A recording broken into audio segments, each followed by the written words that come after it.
See, I got an Ethernet cable just for this. Yeah, me too. All right, cool.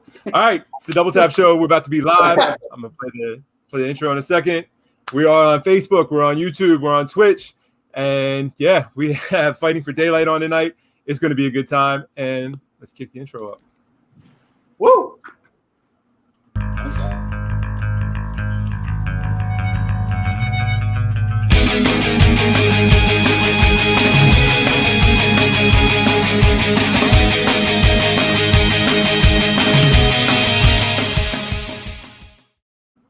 All right, hey, fantastic. Here we go. Fuck, dude, my headphones are making this weirdest crackling bullshit noises right now. But anyway, it is what it is. We're live. How's everybody doing? Y'all good? Everybody hanging out? Having a good time? Man, doing well. First of all, see y'all got the intro is fire because you got that bass line kicking in. I'm down with it, man. Yeah, that's my boys. That's Blueprint Tragedy. They used to be around a while ago here in Cecil County, and then they just kind of dropped off. They were probably one of the sickest bands to come out of here. And yeah, Josh hopefully is watching tonight. I'm gonna try to get him on the show soon. He used to be the singer there, and he's still producing and stuff. But yeah, Blueprint Tragedy was like the shit. We did mini truck videos we used to do back in like 2005, and they did pretty much the whole soundtrack for one of our DVDs, and it was just fucking fire. So yeah. All right, so introduce yourself, guys, and tell us what you do in the band and what y'all are up to. Y'all can start wherever. You want me to go first? Yeah, bro. I'm Nate. I play guitar, and then I also do some backup vocals for Fighting for Daylight. My name is Andrew. My friends call me Gingy, and I play bass. My name's Jeremy. I play drums in the band, and that's literally it. Adrian. I'm the vocalist and founder of Fighting for Daylight. Fucking awesome. So we've got Fighting for Daylight on. We are live on Twitch, Facebook, and YouTube right now. You can go to ragedjs.com, get all the links there. Fightingfordaylight.com. I'm going to put their link up here in a second. Yeah, it's going to be a good night. We're just going to bullshit about whatever. We got videos to watch, shows to talk about. They're already over there eating pizza and shit. I'm a little jealous. So we're just going to kick the show off real quick. We're going to play a video real fast. This is their newest song. Looks like it's a lyric video. If you've seen the demo that we put for the this weekend, it's on there. So I'm going to play the song real quick, and we'll be right back.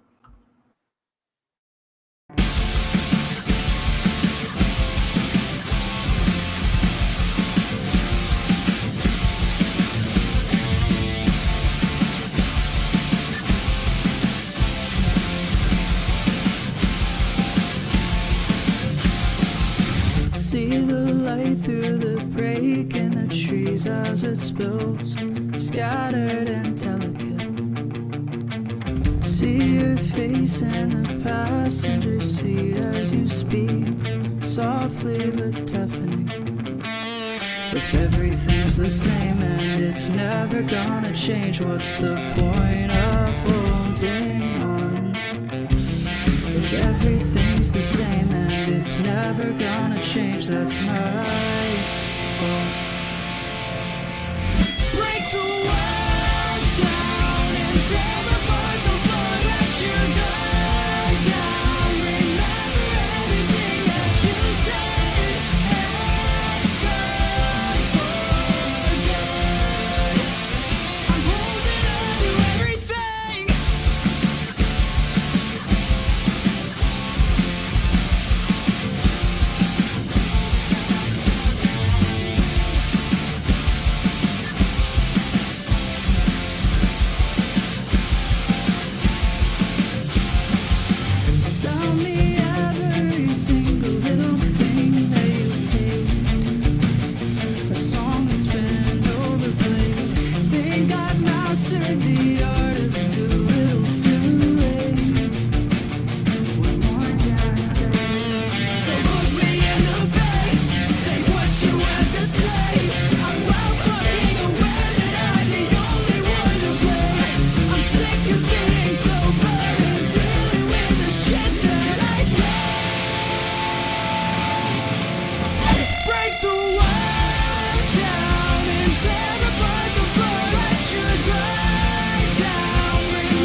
Fuck yes, kick ass. That was killer. Thank you, my man. Thank you. Woo. Thanks. That was the shit. So yeah, I'm having like crazy issues right now. My headphones, they're just like cracking and popping. So I've got it like on the big screen, and I was listening to it over here on like 3 different places. So yeah, everything still sounds good though. It's awesome. So all right, let's just start from the beginning. All right, so you're the founder. How did we start out? Where did everybody join in? How'd y'all meet up? All right, so I started the project back in 2015. It was just me doing everything for a while. And then doing shows by myself kind of got redundant. You know, I felt like the material that I had was, you know, pretty decent, but since I was an acoustic act, I wasn't getting put on any higher ups in the set list. You know, I was always the opener, so I was pretty much playing to no one or just my parents. So some point around 2017, I was like, I need to start bringing people in to play with me. So I hit up Andrew, Jeremy. Jeremy put me on to our current guitarist, David, and then my friend Steve, and we did shows for a while. And then late 2019, not too long after we got off tour, there were some personal issues with Steve. So he ended up leaving, and that's when we brought in Nate. And before he joined, he actually did the harsh vocals on our song Memories Are Better When Distant and Forgotten. So I already knew that he was, you know, like he appreciated the project, and I'd been keeping up with him musically for a while. So I just asked him, I was like, hey, you want to play guitar? And he was like, fuck yeah. So then we just kind of grouped together, and we've been trying to hit the ground running since. Well, and also like one thing, so Nate, whenever we played in, was it South Carolina? It was South Carolina. Yeah. We, Nate. That was the first time we met.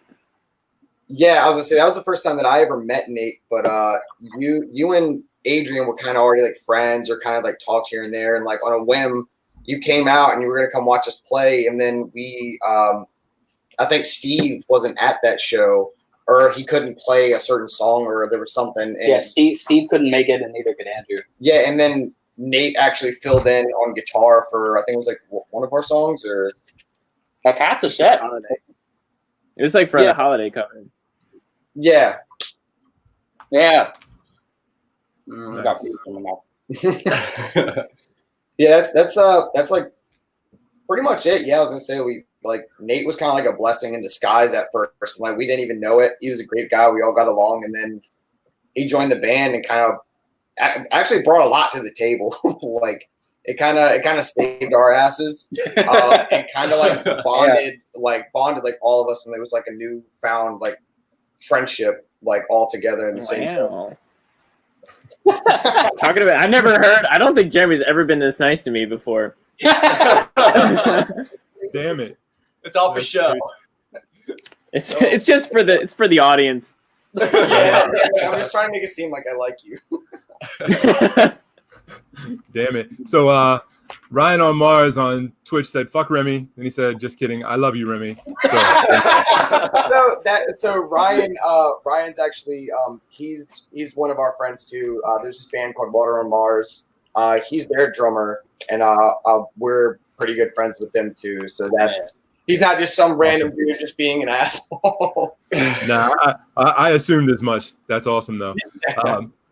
Cool, good shit. So Nate, you were the savior that came in and just kind of apparently that's I never heard that before. Take it from me, you really were like that was at a pretty low point as far as like where I thought we were going to be going, and you joining was the best thing that happened to the band. Wow. Oh damn, I didn't know we were going to get all Dr. I didn't know either, man. I should have brought tissues up with me, yo. You gotta know you're talking to like one of the saddest bands like out there right now. So I know, but I should be used to it by now. I personally had an issue with it because I was like, are we about to have another ginger in the band? Like, I'm sorry I'm stepping in on your territory, Andrew. Yeah, man. You can only have so many of y'all in one place at one time. I mean, it's what it is. You may be pushing the ginger levels. It's okay though. Isn't there like laws about these things? No, lights start flickering and everything. Right. Children start running for their lives, and everybody in the room just goes like, "Oh man, why do I just feel so sad all of a sudden?" Hey, buddy, we got 4 members and only 2 souls. What's up? Yeah, right. Because y'all suck the souls out of everybody. That's terrible, dude. Damn it. That's awesome, though. So, all right. So, when was the last time y'all actually got to play live? Oh man. Last Almost a year ago. Like everybody else, huh? Yeah. Yeah, last February we played Zen West in Towson. Nice. February. What's Jesus. wrong about it? Yeah, that's been pretty shitty, dude. Like everybody's just kind of, have you guys done any like live streams or any live shows like online?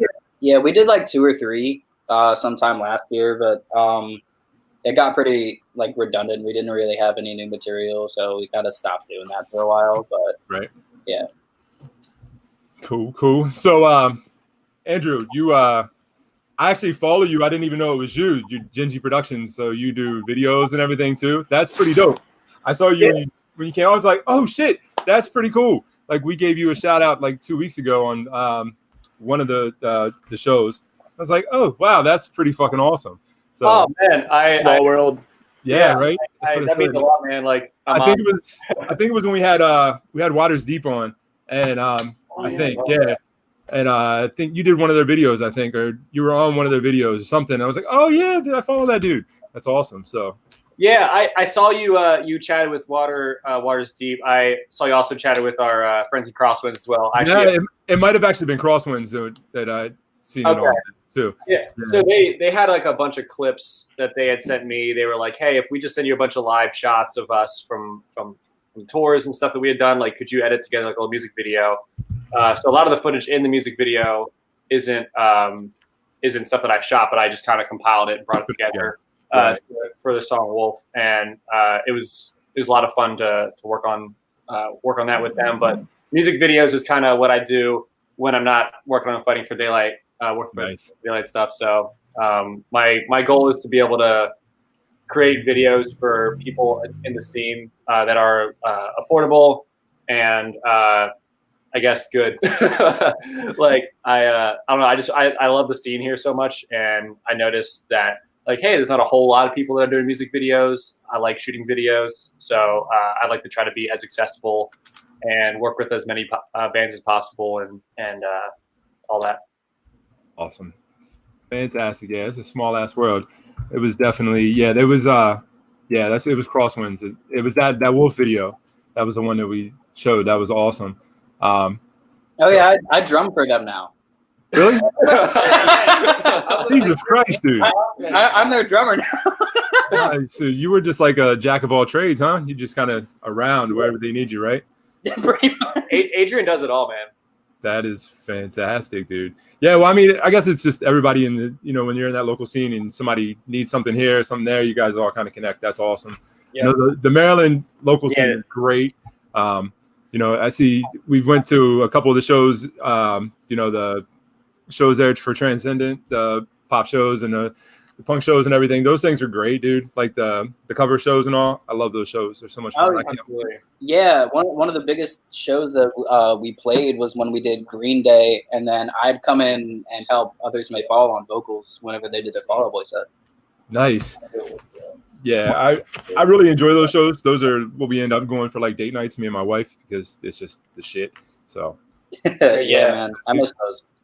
Yeah, me too. Fightingfordaylight.com, right? That's the website? Mm-hmm.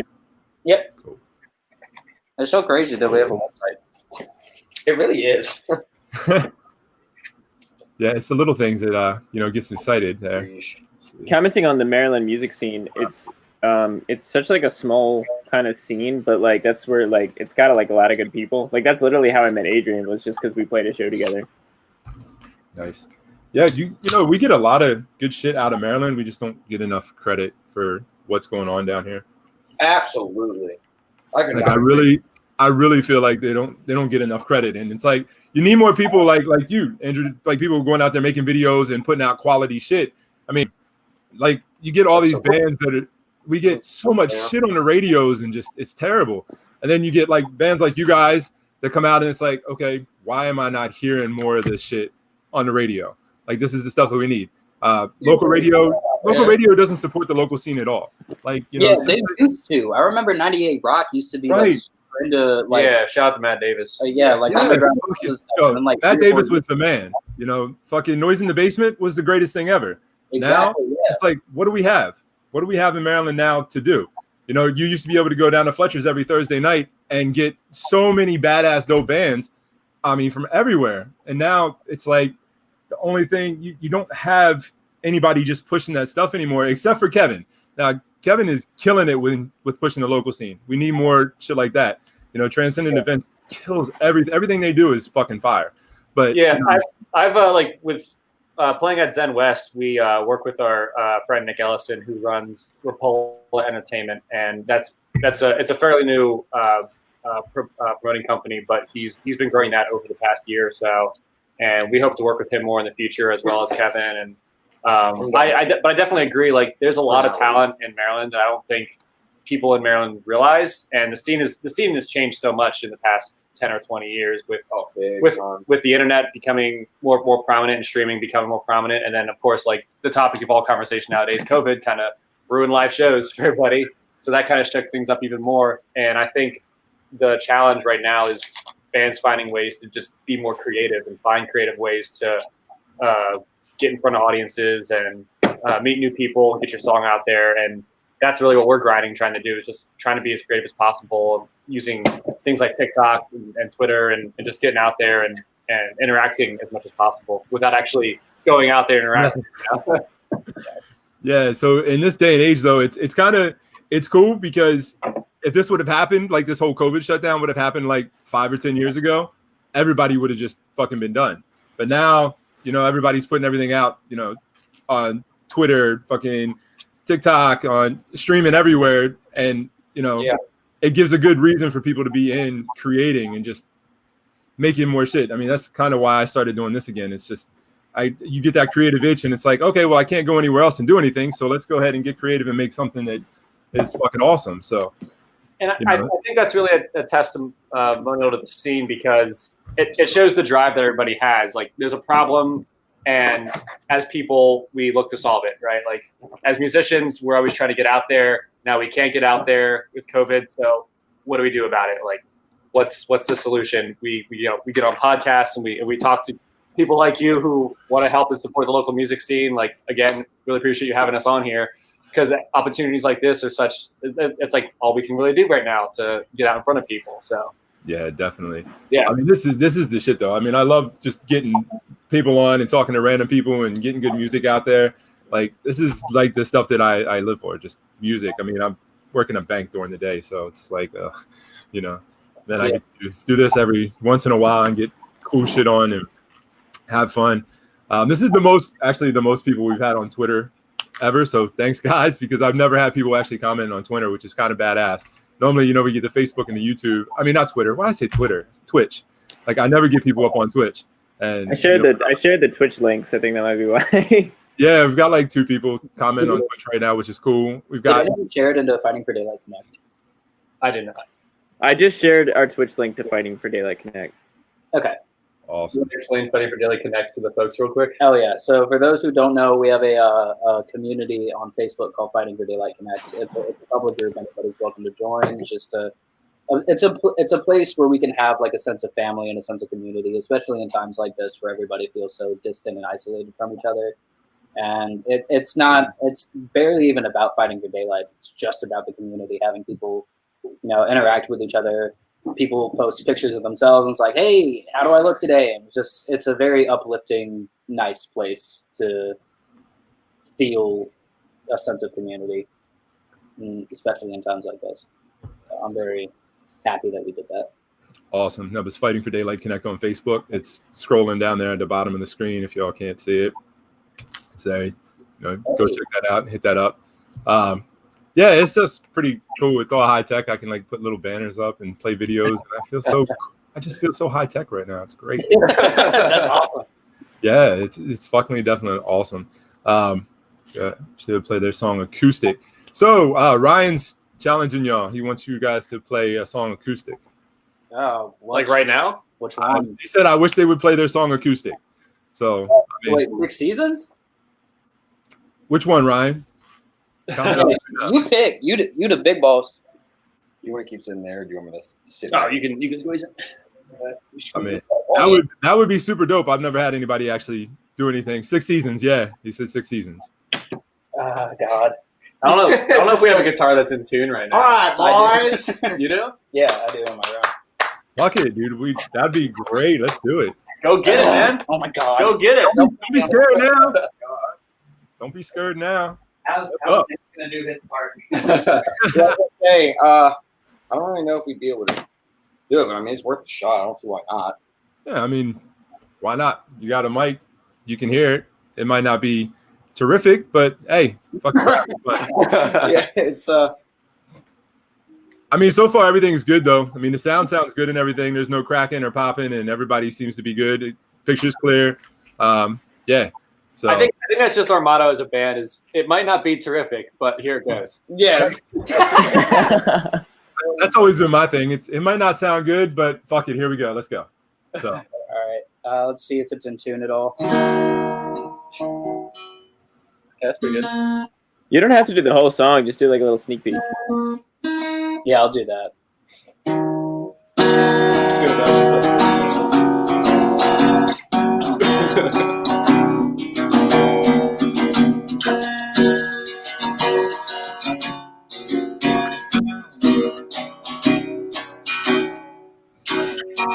See the light through the break in the trees as it spills, scattered and delicate. See your face in the passenger seat as you speak, softly but definitely. If everything's the same and it's never gonna change, what's the point of holding? If everything's the same and it's never gonna change, that's my fault. Break the walls down and tear apart the floors. Let your guard down. Remember everything that you said. It's gone for good. I'm holding on to everything we did. I'm picking up all the pieces you left. I'm replaying everything that I did. It's gone for good. Okay, yeah. That's all I'm gonna do. right, dude, that was kick ass. I was actually expecting Nate to start screaming. I'm not going to break my microphone today. Yeah, I was gonna say it would really just sound like static and distorted. It's like those like gaming rage videos. That's what it would sound like. Yeah.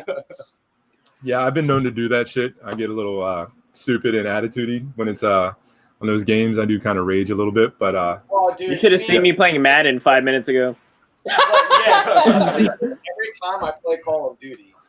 yeah, that's dude. Every time. That's me. I get so pissed off of Warzone because I suck at it, so I'm really bad. Yeah. So, So you know so how- every time I get killed, it's like, you stupid fuck. Just going on. I can't help myself. It's like I'm over here screaming for no reason, and people are just like, or if it's like everybody in the house is playing at the same time, you just hear people yelling out of the windows, and people think that something's going on in the house. Like the kids are upstairs screaming, I'm downstairs screaming. It's just like this big echo of just fuck you everywhere, and it's so bad, dude. I think I've said more profanity playing games than I have in my life, and I yeah, just a regular conversation. I cuss a lot. I think I've cussed more playing shit like that than I have ever. Absolutely. Yeah, so I guess they're challenging Nate right now. I said, Nate, break your mic challenge. So they want you to. Oh, God. I'd rather not, unless you're gonna reimburse me for it. not, yeah, no, you beat on that one. Yeah, I was gonna say. I will be gone for the rest of the podcast if that happens. Yeah. No, we're good, dude. That's awesome. That was dope, though. I haven't had anybody actually play acoustic on here before. That was really fucking cool. So. Yeah, that was a cool opportunity. I will say y'all threw me on a spot, but it's fine. but you came through though. Like put you on the spot and you came right through with it. That was fucking awesome. I did my best. That was badass. That was super dope. So what's everybody watching right now? What's the WandaVision. There you go. I figured that was gonna come up. I just finished BoJack Horseman, so I'm Are you okay? Yeah. In other words, no. Dude, that show's fucking insane. I got my mom onto it, and she hates animation, so that says something. Yeah. Currently, I'm a big anime guy. I just finished watching Demon Slayer. That is probably, like, to date one of my favorite animes that I've watched thus far. Other than that, I just watch It's Always Sunny on repeat because that's probably one of the greatest shows I've ever seen in my life. It scratches every comedic itch that I have. What about you, Nate? What are you watching? So I kind of keep starting a series, and then I watch like 2 episodes, and then I switch to a different series. So like in the last like week, it's been like I was like, I'm gonna rewatch The Wire, and then I watched 2 episodes of The Wire, and then I'm like, I'm gonna watch The Mandalorian, then I watched 2 episodes of The Mandalorian. So it's just an ongoing, like, every single night I just pick a different show. I can't like stick to anything apparently. If you jump into the second half of the first season of BoJack Horseman, you might be ready. Well, actually, so last year I watched like all the seasons of BoJack Horseman like in like 3 weeks or something, and then like I started watching the first half of the 5th season, and then I like stopped. So actually, like I could finish it. You should. And I'm sure it gets intense. It's good. But yeah, I know I loved it. I thought it was really good, and I was just like, oh man, like I really enjoy this. And then like I said, I'm gonna start watching this though for right now, and then I never go back and finish what I'm doing. Yeah. Like when I said I was watching The Wire, like when the pandemic first started, I was watching like the first 2 seasons of it, and now I have to start over because I haven't continued and I forgot everything that happened. So I will say BoJack Horseman probably has the most useless skip intro button on any selection. Oh, dude, the intro! It's a banger. Fire, dude. That song is so good. Yeah, we were going to be walking out on stage to the BoJack Horseman theme song, but then COVID happened, and now we can't do that. I mean, we still can. It's still an idea. I just want to point this out. So Ryan, the guy who commented "fuck you, Jeremy," and it was like, "Never mind, I'm just joking. Sorry, blah blah blah." So I'm in a group chat with all of them, and his girlfriend's in the group chat with him too, and she said, "Ryan says sorry, Remy." And then she told me to get off of my damn phone and that I'm unprofessional. Oh my god! God damn it! You're so unprofessional. Why are you answering people on your phone while you're supposed to be live? Oh, come on, man! Jesus, this guy. Fucking rock stars. Jeez, this guy. That's terrible, dude. Yeah. So, WandaVision. What do y'all think's going on with WandaVision? Who do you think they're gonna bring in? What Avengers coming? Who do we think? Oh, is that new? Yeah. That's the yeah. Because you guys kept saying, and I was like, "What the fuck are they talking about?" Well, I haven't watched. Like, I just caught on. I've watched like an episode or 2. There was like a new episode last night, I think. So I watched everything. I was really lazy today. Usually I'm like really busy. Like this week, I shot a music video for my boys in the Harbor Boys. Shout out to them. And that's been pretty much taking up my whole week. And then today was my day of rest. I watched all the WandaVision on Disney Plus, and I know they brought back a character that I actually haven't seen that movie. I don't know, like spoilers, I guess. So we might as well just go ahead and say spoilers. If you haven't watched all the episodes of WandaVision, you should probably like clog your ears right now. Yeah, so for sure. They brought back her. What if I haven't? Should I? I have a feeling it would probably take you like 2 months to get caught up because you only watch like 1 episode at a time, then you switch off to like 4 other shows. So well, yeah, that's true. And then I forget what happens anyway. So honestly, if you say the spoiler now, I'll still be surprised when I do get around to seeing it. Yeah, right. Yeah, no, we won't go too far with it. No, I've been watching all the different clips and trying to figure it out. And they're gonna have to bring in an Avenger to calm her down because she's out of control. And the only one that I think they can bring in is Doctor Strange. Dude, I gotta go with Batman. Sorry, I'm done. I'm sorry. All right, I'm done. I just removed myself. Perfect though. No. I mean, that would be super dope though if they crossed over. But yeah, no, that would be terrible, dude. I don't know. I'm not a Batman fan, so it wouldn't be good either way. Unless they kick the shit out of him, then it would be all right. But yeah, I'm not. Yeah, Batman being Superman? Get real, dude. Come on. Yeah, no, Batman's not beating anybody. He's just a punk. He's just I love Superman. That's probably because I grew up with Smallville, though. Superman came from a different planet. Batman just watched his parents get shot and put on a cape. Come on. Batman is the rich, and Superman was the poor, essentially, for some reason. Superman was Robin Hood. Superman lost his entire family and planet, and still didn't go through like an emo superhero phase. Oh no! God. We need an emo Superman and nice black hair, some guy liner, you know, scream it out a little bit. Fighting for Daylight themed Superman. Fighting for daylight, believing they're a bat, just constantly. That should definitely be the next theme for your next video, guys. Y'all should just superhero it up, but emo superheroes, that would be kind of cool. I mean, Batman's already about as emo as you can get, but I'm saying the next. So actually, this is a funny thing. This is the first time you're going to be hearing this. This is the first time they're going to be hearing this. I actually wanted to have us do a music video, no matter what song it may be, where for some reason it takes place in like a Western setting, and there's just like this like Southern cowboy, but he's dressed in like fine fitting like attire. Like, have you ever seen the Ballad of Buster Scruggs? Yeah. Oh my God, there's this. I can't remember. Why can't I think of his name? James Franco's in it, and he's dressed in like this sleek ass like cowboy outfit. Hey, yo, Jeremy, is that the meme where he's just like first time? Whatever. Yeah, it's your first. Okay. Yeah, I know what you're talking about. Yes, it's that exact one. And I want it to be in like a Western setting. I feel like that'd make a cool music video. But dressing up as Arizona, just like. But a music video of us all dressed up as superheroes, but just in the Western, just like emo. That would be fun. Hey, you've seen that Dance Gavin Dance music video for Headhunter, where they did the Western. Yeah, so it'll be like that essentially. Yeah, I had this idea for a music video of like pretty much imitating all like the iconic hip hop, like 80s, 90s rap videos, because I was going to be getting an El Camino.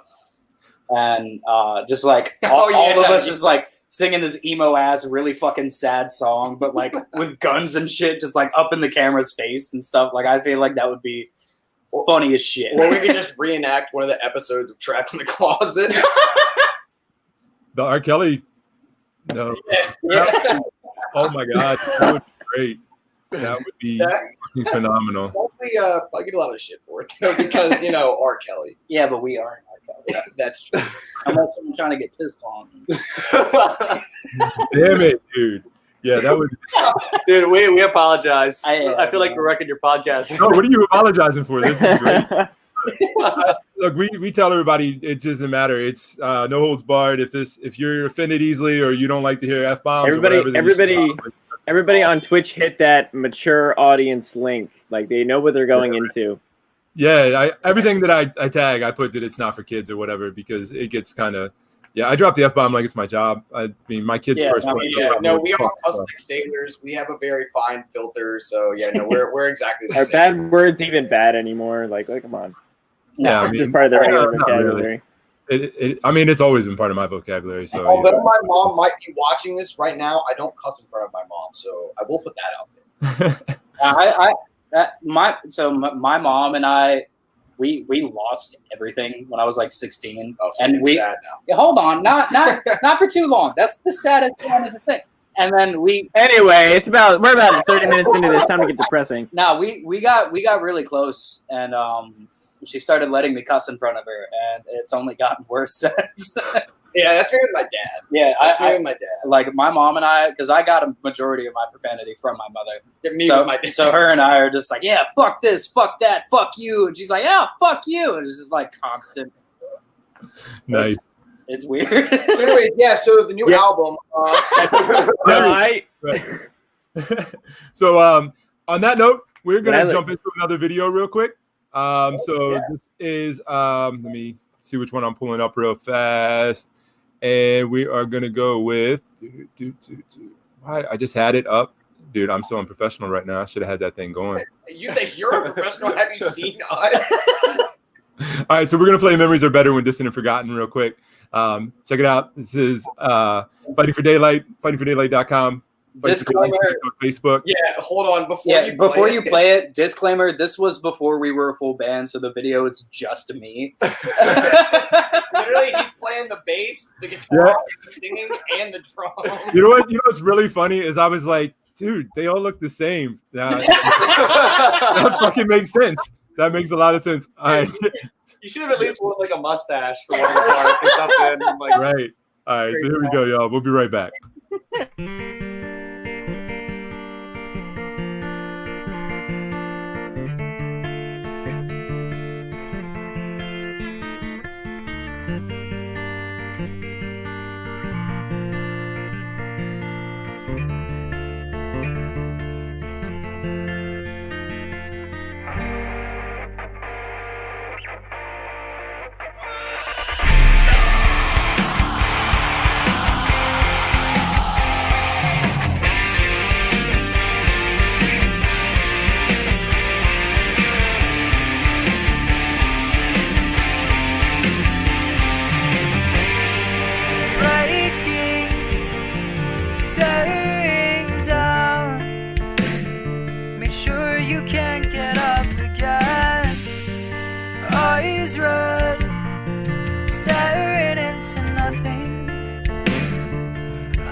Fuck yeah. There we go. Woo. That was awesome. My mom texted while that was just playing and said, "Don't forget your mother is watching." Oh no. No. And you just she understands. It's gotta be good. We don't have to like censor anything. Yeah, I thought it was funny. That's great, dude, because you just got done saying I don't cuss in front of my mom. Yeah. So just for the rest of this, I'm not gonna cuss. You guys take over for me. I won't. You guys just have to cuss double now because I can't. Fucking God, fucking damn it, fucking. Whoa! Oh my God! Dude, Man. don't say the fuck word. That's one of my favorite things to say. Like when people refer to profanity, it's like, especially when people are like, you gotta talk like a lady. It's like, what? So they can't say the fuck word? Come on, man. They're still women. Like, that's not gonna change whatever they say. They're still doing their job. It makes me mad. I have very strong opinions on this. You say fuck, and then that's all of a sudden she grows a penis or something. Right? Like, with that. No, what is that? That's New crazy. Fighting for Daylight merch idea. Ladies should say fuck as much as possible. I don't know. That's not where I thought that was going. You were like, new merch idea, and I'm like, oh god, he's gonna talk about the penis thing. Wow. So new merch in your is that going to be like some kind of? Yeah, you said you're going to talk about the penis thing. So Oh, nice, Whoa. We had to talk about the penis thing for a second. nice. Penis. That's fantastic. Holy shit balls. Hold on 1 second. What we got? For anyone who's listening on Spotify or any other streaming service in the future, because this goes to Spotify, right? Yeah, so this is going to go on. It goes to every streaming service, so we'll have it on Spotify, on Apple Music, on Yahoo Music, on Anchor, on everywhere. So I go through Anchor, and then Anchor just sends it out to like every streaming site, so you can pick it up on everything. I'll have all the links up tomorrow. You'll be able to go to ragedjs.com, see the links for all the streaming sites. It'll be still on YouTube. It'll be on Twitch. So you can play this over and over. So far, we haven't played anything copyrighted, so they won't bleep anything out or shut anything down. So we're good for that. Oh no, my Christian ears. Yeah, I'm sorry. Not on my Christian Mindcast server. We're not doing it. Oh shit. So let's see. We're never making out of the hood.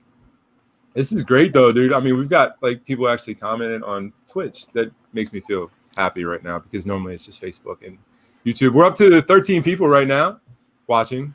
Hello, 13 people. 13 That's people. sick. Yeah. How many of those 13 people are us just adding to the streamers on Twitch Look, right now? Let's not crush my dreams, all right? I'm sorry. I mean, hey, 13 people. Oh yeah. I mean, I may or may not have the Twitch stream. Yeah, I'll show y'all up on my wall right now. Let me see. I can flip my camera around. Oh God, Ryan commented a bunch of Zill bells. Now we have to make a song with a Zill bell breakdown. Oh, dude, your setup is sick. Yeah. Yo, dude, that's awesome. So here's what we're working with right now. Welcome to The triple screens. Oh, dude, you game hardcore, huh? Okay. So yeah, I'm watching it on the big screen and on So I think you could use at least 4 more screens. maybe because I only have about 4 right now, so about 4 more would be. Let's see, you gotta get the big monitor. That You got makes it. all the difference. You got it. Yeah. My man's showing off his 5 screens. I'm sitting on my bedroom floor trying to get good connection. It's all good though. No worries. No worries. Yeah. No. Well, I mean, this is where I work too, so a lot of this is Oh yeah, absolutely. Yeah, You got 5 screens. I'm mixed out of the speaker of my girlfriend's MacBook Air. I just got the camera back to normal. I mean, I don't have like a cool camera or nothing. I'm actually using my iPhone right now, so I'm not that high tech. So I was telling Toby when he was setting the show up that I actually bought an Ethernet cable today just for this podcast because I know at the interview, remember when I lost connection? Yeah. Like halfway through the interview, so I was like, I ran to Walmart and I was like, I can fix this. So now I'm like super prepared. Super prepared. That's fantastic. You glitched for like 3 seconds straight. It's happening right now. Damn. They lied to you. That Ethernet cable is Dog water. Yeah, we've only heard like it's every other word. Walmart, man. Yeah, like the whole time, you've like every other word's been gone. Your Ethernet cable's not working at all, dude. Like you've glitched out and your sound's been gone. And no, I'm just bullshitting. Okay, good. Return that. For a second there, I got worried. No, you're definitely good, dude. I don't know. Mine keeps on sketching out, but I don't know if that's just me here or if that's actually doing it on the feed too. But I don't see it looking bad. I don't know. It's all good though. I don't know if ours is coming through well enough or not. Well, no, dude, yours is. Probably what I think it is for him is because it's his iPhone and his iPhone's running through whatever, and it's just there's a little bit of latency with like the video and the audio catching up and it's going through and being like streamed. Yeah, mine. There was a delay between me and the screen, but that's only because I'm running it through the Wi-Fi instead of just wiring it to the computer. But the computer camera is good, but the iPhone camera is just the shit. So it just looks that much better. So, I mean, also, if anyone in the future is listening, if you are Neff, the company that makes the beanies, Vans, or Dr. Pepper, sponsor us because that's all I thrive on. Yo, Dr. PP is fucking great. Dude, I remember I went through the drive-thru and I ordered a Dr. Poo Poo and a cock, and I have it on video. And what did you get? Dr. Pepper and a Coke. Oh, okay. They were very surprised when I pulled up and saw that I was Mexican and not that foreign. No, Dr. Pepper. So we're putting out feelers for sponsors. They need Dr. Pepper to sponsor them. Yeah. We need cases, just cases of Dr. Pepper just sent in. You know, if anybody can hook that up. We go on tour. We just for every show we have to wear the same Dr. Pepper shirt. That would be fantastic, though. I mean, I would do it. I'm willing to sell out for Dr. Pepper. I'm willing to take any energy drink. I mean, I've got a Rain going right now. We got some Sour Apple Rain. Let me explain to you about some adrenaline. Yeah. Hey, dude, Rain. So I got one of those for my first time. I think it was like 4 or 5 days ago. Oh, my first time. And I drank it, and I literally felt like I just took an 8-ball. Like it had me so strung out and wired, I could not sit down for hours. It felt like I took 3 5-hour energies all at once. And did I have a good time? Debatable. I'm gonna give it like a 6 out of 10 because my hands couldn't stop moving. Like it was bad. Like I'm just gonna stick to like one small Red Bull and that's it because those things are no joke. Yeah, so I have a really high tolerance for caffeine because that's all I drink is just caffeine constantly. So since we started this, I've had the Rain, the adrenaline, and I had a cup of Death Wish coffee earlier. So before we started, I'm just kind of I don't know. I'm just kind Dude, you seem so mellow, like considering the circumstances. I would be having a stroke. I would be freaking out. Yeah, I have a very high tolerance for caffeine. I assume I don't know, maybe misspent youth or something. I mean, that's what you gotta do when you're on the grind, man. When you're working full time and then you're running your podcast after hours and doing everything else, you gotta get that little boost. Yeah, right. So DNR Bear 1 asked, "Do you all like the same music?" For the most part. Dude, I'm gonna be honest with you. I hate these guys. I hate everything about them. Bro, I love you. No, I think to a degree we all like the same music, but it's more like we have the things we have in common, and then we have the things that separate us. Yeah, that's the best way to put it. The things that separate us. Well, this is so. Whenever we were on the Instagram Live thing a little bit ago, some people asked like some similar questions. We all listen to like sort of the same musics, but we all listen to very, very different music. And that's what, whenever we come to like record or we like show each other ideas, like this guy can slap the shit out of a bass and make your funky bones start moving. Like, and it's cool because usually when you hear this kind of music, you see a guy with a pick and he's just picking. But like, for instance, in 6 Seasons in a Movie, he's slapping and like plucking. And when we play live, most of the time he's really like slapping or he's like plucking strings and like, thanks, man. Like that's something that's like it adds sort of like a different sound to it. And then like also like Nate listens to like Dance Gavin Dance and like a lot of that kind of stuff, that like high energy stuff. He listens to a lot of like alternative, like acoustic stuff, a lot of pop punk stuff. I also listen to like deep R&B. Like vocally, that's where a lot of that comes from. And then I listen to a lot of like progressive, like the genre gent. Like one of my favorite bands is Periphery. I listen to stuff like Volumes, but like me and him also listen to like Counterparts, like a lot of this like hardcore stuff. We all listen to alternative stuff. Yeah, I think under like the umbrella term of like alternative music, we all really like, but individually we have separate things that we listen to that some of the other people don't. For sure. Right. All right. So if we went through your playlist right now, each one of you, bring up your Spotify or your iTunes, whatever. God. What would be in your top of each one right now? Like your top 5 songs that are played. My top 5 currently. Oh shit! I have to pull it up. Can we do top 5 artists instead? I think that'd be easier. Yeah. I mean, These are my top 5 right now. Artists: Alpha Wolf, Lil Darky. Lil Darky's sick. Yeah, Lil Darky is awesome. Alpha Wolf, Lil Darky, Periphery. Lil Uzi Vert. No. No, but listen, like every now and then you gotta switch up the vibe. We have a pretty wide selection, so you're gonna have some weird ones that pop Yeah, up. and the last one is probably one of like my favorite bands on the planet, and they're instrumental. It's this guy named Pliny. He is like to the day like one of my favorite artists, and it's all instrumental stuff. Nice. Nate, you next. Why me? I wasn't ready. Because you're cute. Oh, okay. All right, top 5 artists. Well, like Jeremy said, Dance Gavin Dance, probably a big one. I like Cool. I like a lot of things about that band. Coheed and Cambria is another one. I've listened to AFI. That's another band I like a lot.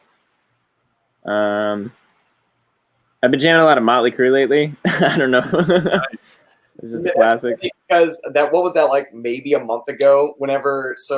I watched the movie The Dirt at least. Yeah, that's what got me into it too. Yeah. And then he watched The Dirt, and then me and him were talking, and he was playing like a Motley Crue riff or something like that, and I was like, dude, did you watch The Dirt? and he was like, I actually watched it yesterday. And then like we had band practice like a few days after that, and as soon as we went downstairs and he hooked in his guitar, what was it? Live Wire. Yeah, Live Wire. Yeah, he made it Live Wire. Yeah, it got me into a big like Floyd Rose kick. So I went back and I started listening to like Avenged Sevenfold too, like a lot of like in like Van Halen. So like a lot of like guitar players that use like Floyd Rose guitar setups. That's like what I've been listening to a lot lately because I've been like trying to get into that more. Nice. If Friday for Daylight starts using dive bombs. What do you say that it's coming? It is. You say that like a joke, but that's the thing. That's gonna be a thing. You next. Are we doing like top artists with recent artists? I just did my top artist, so Yeah, whatever's the top that you're listening to, like right now. All right, like kind of listen to right now / top. I just listened to the Avenged Sevenfold self-titled album. Speaking of Avenged Sevenfold, Nate. Like, Yep. We're in that's where our similarities are at right here. Dude, that album, like front to back, is just genius. Like the rev drumming, like all like the songwriting, like lyrically, guitar riff, all I that. love that album. That's Foo my favorite Fighters, album by them. Yeah, Foo Fighters dropped a new record yesterday, I think. Medicine at Midnight. I did not know that. I'm definitely gonna check And that out. it's not my favorite of theirs, but it's interesting because it's very dancey. And they got riffage, and Dave Grohl is like one of my favorite people ever. So I'll like pretty much anything he puts out. I listen to a lot of Watsky. He's a rapper that kind of got big on YouTube. I'm sure some people have heard of them or listening, but his album Placement, I've been jamming that. The Backseat Lovers, actually people that like us might like this band because it's sad. That sounds oh, yeah. The Backseat Lovers, my coworker at Toyota got me into them, and they're really fucking good. Yeah, like, I heard that album, and then you sent it to me, and I was like dude, already on that. It's really solid. The newest Under Oath album, I've been listening to that a lot recently. Erase Me. It actually was recorded here in Maryland by Eric Taft and Matt Squire, who like produced like the Panic! The Disco Breakout album and like a bunch of other big shit, All Time Low. Him and Eric Taft, who's a really awesome local music producer who owns the Buzz Lounge. He's produced a lot of local artists. They work together on it and just representing the Maryland scene there. But I don't know. I'm all over the map. I like a lot of like rock. I like a lot of jazz too. Funk. Yeah. You said you like Pliny. That's jazzy, man. It's just literally just jazz with distortion. Jazz I will metal. die on that hill. Jazz metal. Literally, here we go. For me, I think that so my top 5 artists of all time are at least the past few years have been This Wildlife, The Story So Far, Movements, The Wonder Years, and there's another one that I always throw in there, Rarity. But as of lately, I've been listening to a lot of Casey, an unnervingly large amount of Casey. Yeah, I was gonna say everyday thing. Casey's really fucking good. I've been listening to a few bands that I found on the internet, like Action Adventure, Brave Weather, Commonwealth. who was actually the old guitarist in Movements. That's his newer project, and Saba, who's a rap artist. He's insane. Yeah, no, if anybody ever has free time, check out Saba. He is because he actually, and like him saying jazz, like he incorporates a lot of like jazz progressions in like his tracks, especially in Gray. Like the ending of a song Gray is literally just like a jazz instrumental that he flows over, and it's fucking insane. Nice. Damn, y'all got a whole mess of just different kind of stuff going in there. I love the fact that everybody's into Avenged Sevenfold. That's cool. Avenged Sevenfold. Sister Gates is a god, man. Yeah, I'm a fan of the older, like Waking the Fallen is like one of my favorite. I love that one. Yeah, same. So what's funny, a joke that I always tell is that I was really up at 6 a.m, getting on my high school bus with my earbuds in, listening to like Waking the Fallen and like sounding the 7th trumpet, where Matt's literally just like like at 7 a.m, and everybody else is like listening to like Justin Timberlake. And like here I am listening to people scream about being sad and stuff. That sounds like that's pretty much our music taste in general compared to like other people. It's carrying over for sure. Yeah, that's where I was at. Like I guess kind of like middle school going into high school, I was like a metalhead, so it was like I'm a lot older than y'all probably. So it was like Pantera. So I'm going into school listening to like Pantera, Far Beyond Driven, and everybody's like getting into like Biggie and everything, and I'm over here with like fucking Pantera blaring out, and Biggie's fucking A1 though. Can't. Oh yeah, for real. But see how I can relate to like what you're saying. I'm assuming since you said Pantera alone, you're around the same age range as my dad. My dad is the sole reason that I got into any of the music that I liked. The first like metal band that I ever listened to and enjoyed was Metallica and Justice for All album front to back. Nice. And then he was like, oh, if you like Metallica, you'll like Megadeth. If you like Megadeth, you'll like Pantera. If you like Pantera, and it was just like, oh, here's like Whitesnake, and like here's like all these other like old thrashy bands. I don't know if you know the band Sublectura, right? Or Sublectura. I don't really know how to pronounce it, but like all these other like thrashy, like old like garage metal bands. Like you said Pantera, and I was like, yep. I remember my first time listening to Cowboys from Hell. It was in my mom's like SUV or something like that, and I fell in love like immediately. Yeah. Cowboys from Hell is a great song. Like absolutely. Yeah, that's a great CD all the way around. But yeah. So I'm 40. So yeah, I'm probably the same size. Yeah. Yeah, I was gonna say, same age range as my dad. Yeah. I'm surprised you guys didn't think of, whenever he said Pantera, the same thing that I thought of, which is every band practice we have.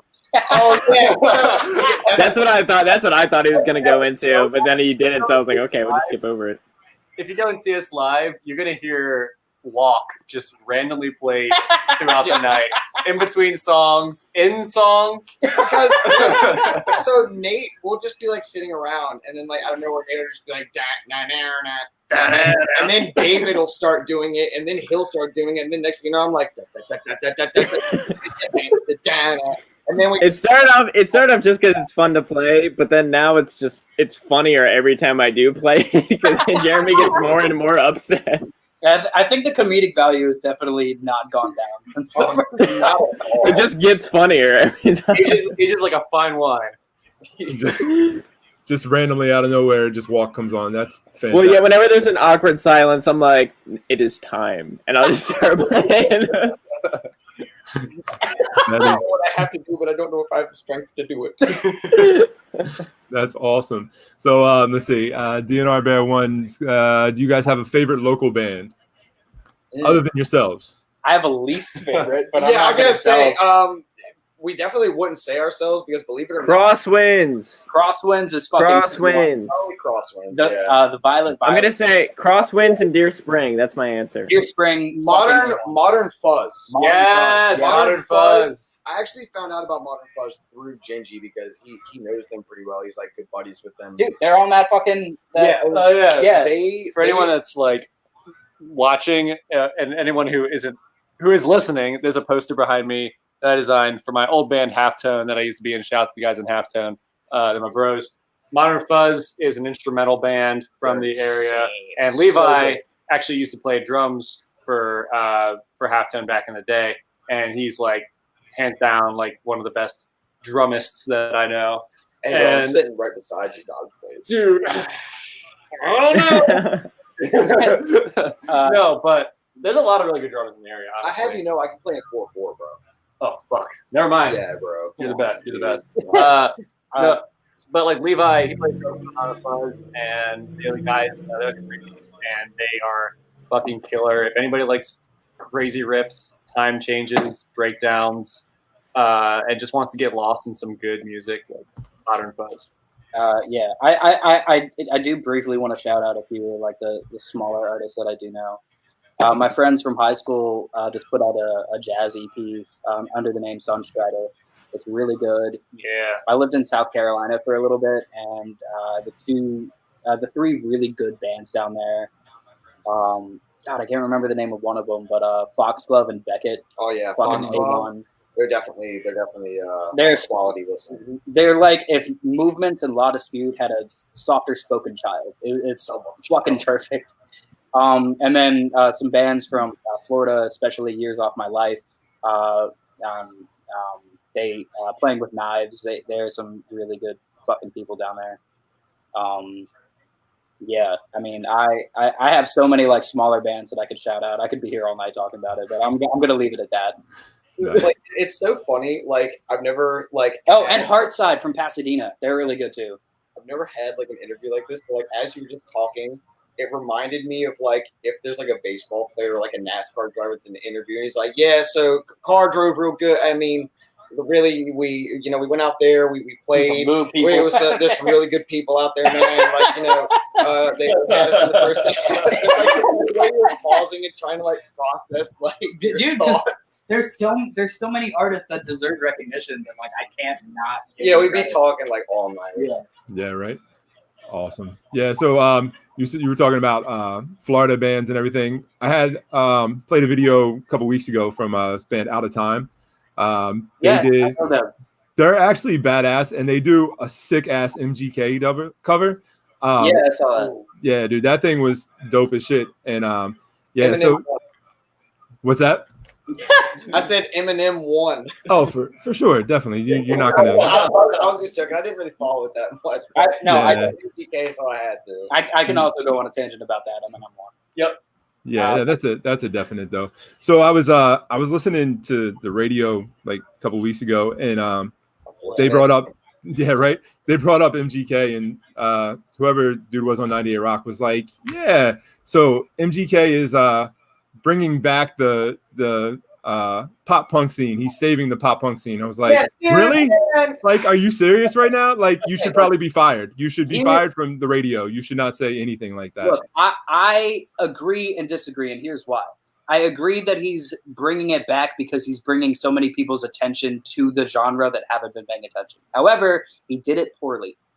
Yeah. It's the equivalent of saying that it's a fucking Lil Wayne is a rock and roll artist because he tried to play guitar. Hear me out. MGK's pop punk record, it's not that bad, but there's so better. I liked it. Look, anyways, I liked it too. There's some really good fucking songs on it, but I will say that like in a way he's gonna be one of the staples in what revived pop punk 5 years down the line. But I do also agree that there are so many other people who are doing it better, and credit to him for bringing attention back to the genre.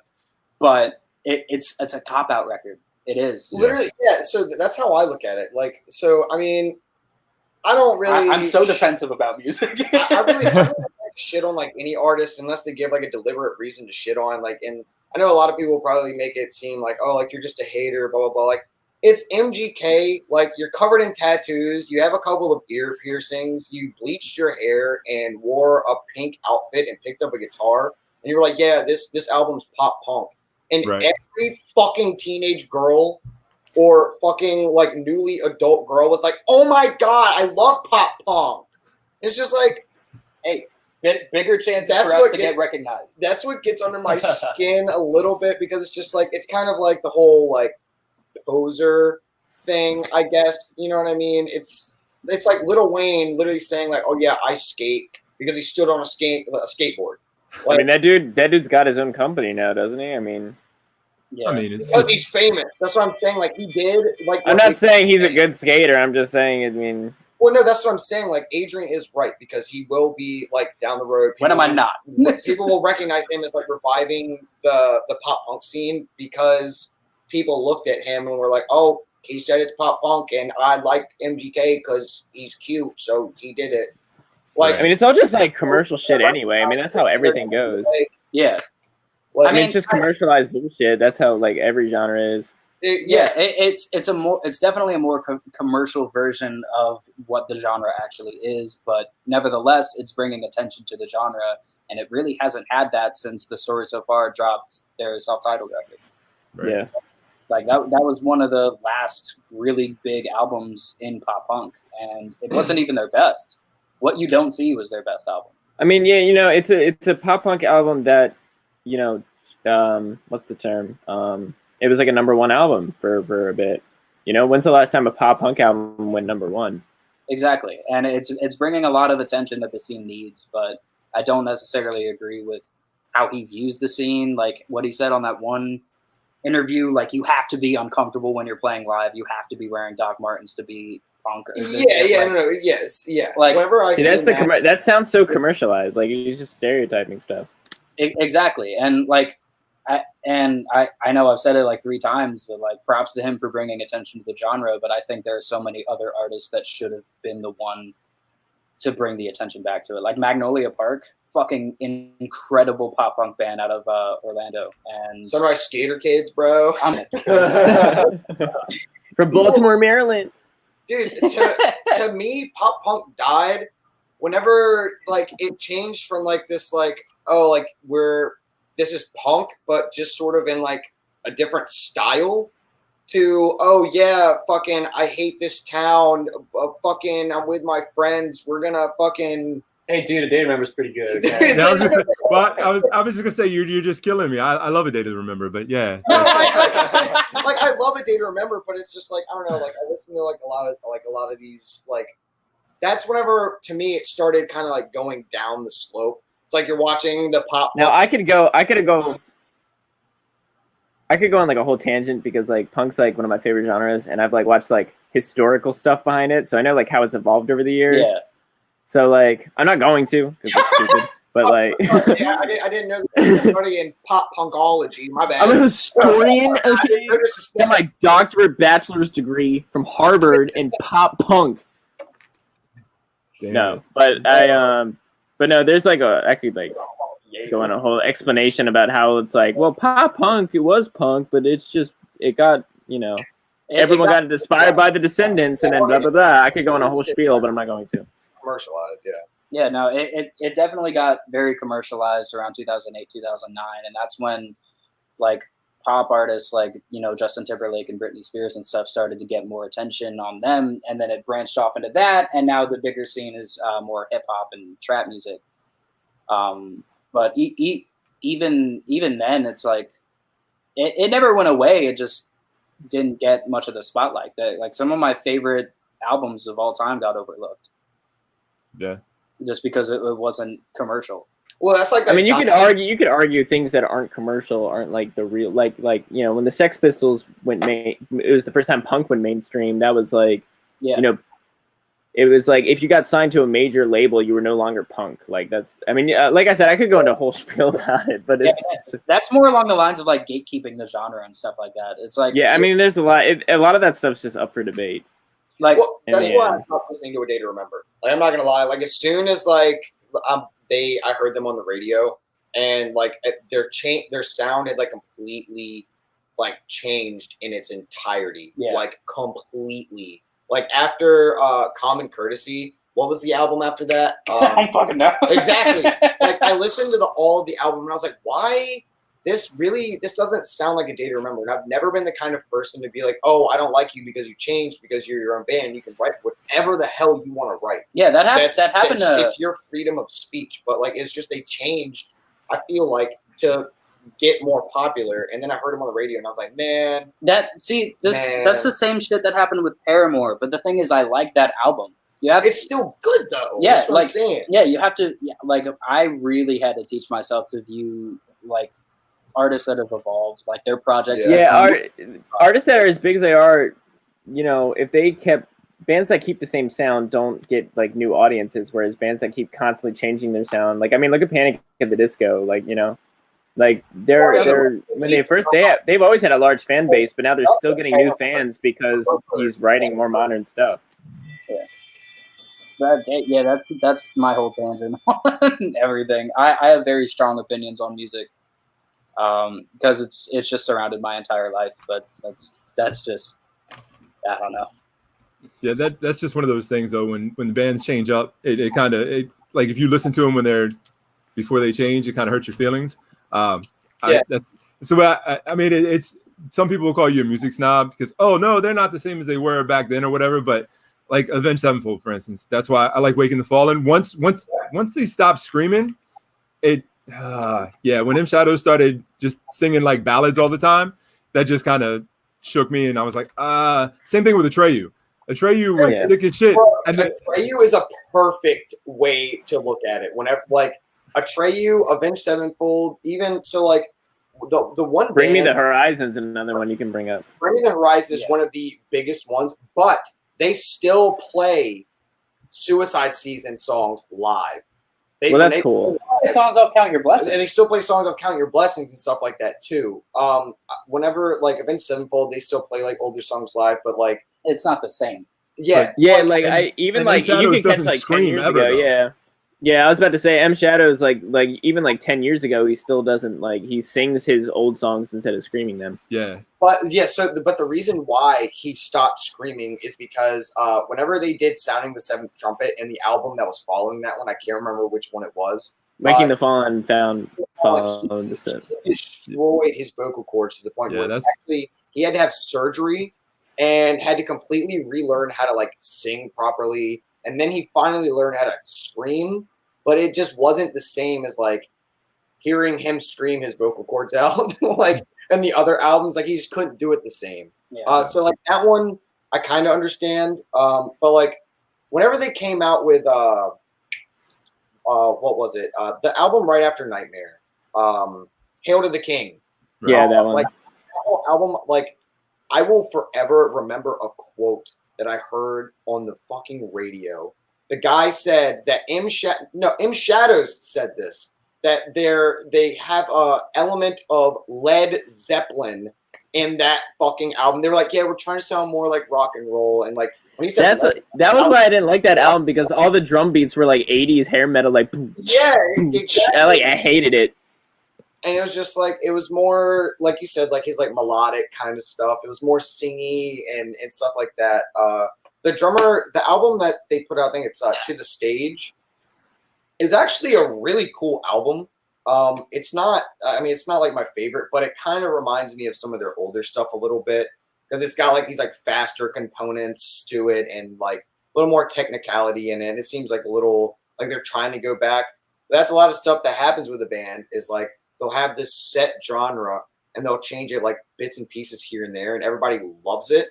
And then they'll completely change, and then they'll try to go back to a similar sound that they used to have. And everybody's like, nah, man, I'm not really feeling it anymore, man. You guys sort of screwed the pooch on it a little bit. But yeah, that happens with like a lot of bands, like especially like Periphery. I've been a lifetime fan of them, and they like the recent album that they put out is kind of different from what they used to do. And everybody's like, oh, I don't like you guys anymore because you're making the music I don't like. Well, people. Yeah. Well, see, what really bothers me is like bands like Fighting for Daylight that put out like an acoustic album and then they do metal. You know, it's like, yeah, dude, those guys are assholes. Yeah, dude. Andrew, how long were you just sitting on that one? I was watching, just like, just wait until you're done talking. I got a joke. No, I was just thinking about it because you were like, would bands change their sound? And I was like, yeah. Wait, we do that. Yeah, dude, like this record has 2 really soft acoustic songs on it. It has 6 Seasons, it has Memories, and then it has a lo-fi song in the middle. Yeah, I was just saying, it has a lo-fi song on it, which is funny, but like it's also like a good one. It's like a good song. It's like we're an early 2000s rock band with an interlude track. Yeah, basically, yeah. It's a very back and forth album, but it's definitely gonna be really good. I'm probably more excited than anybody on the other side of this band is to listen to it.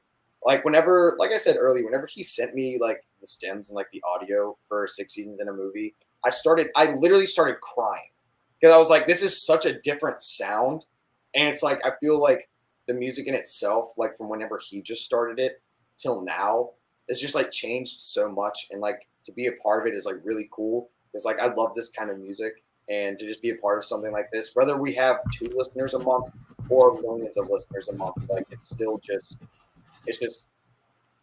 it's mind boggling, you know what I mean? It's it really makes you think about where you came from, Oh shit.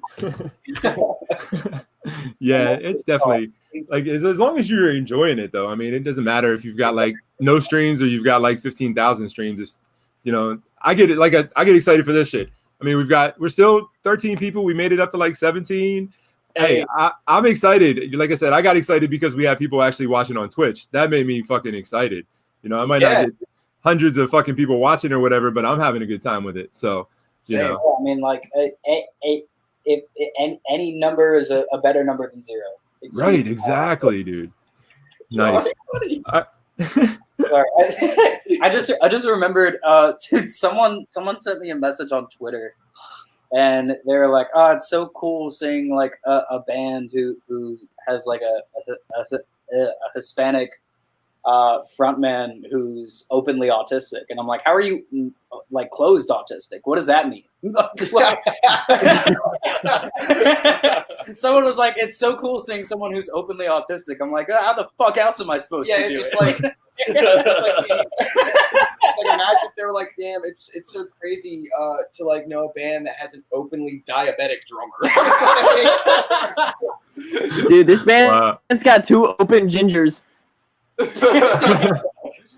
guys just wear wigs whenever we play live just to cover it out. You guys just cover everything all in one time. It's fucking awesome. So we're gonna hit off another video real quick. I got Sweet Dreams, Good Night and Goodbye. We're gonna play that one, and we'll be right back.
wasted, watching the hours pass slowly, replacing you with the bottom of a bottle, because I know that you're not here.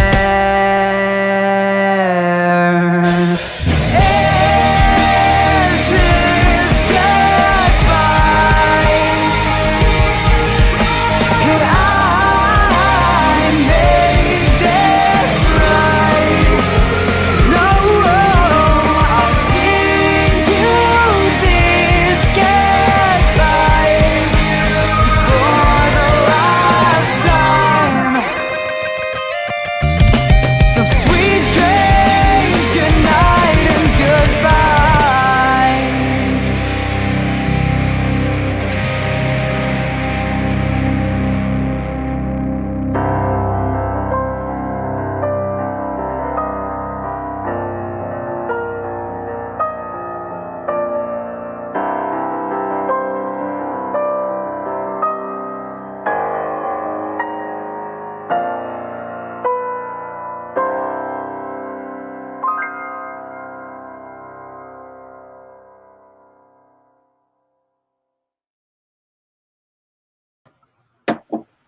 Fucking killer. That was awesome. That was the first song I ever wrote. I was 15.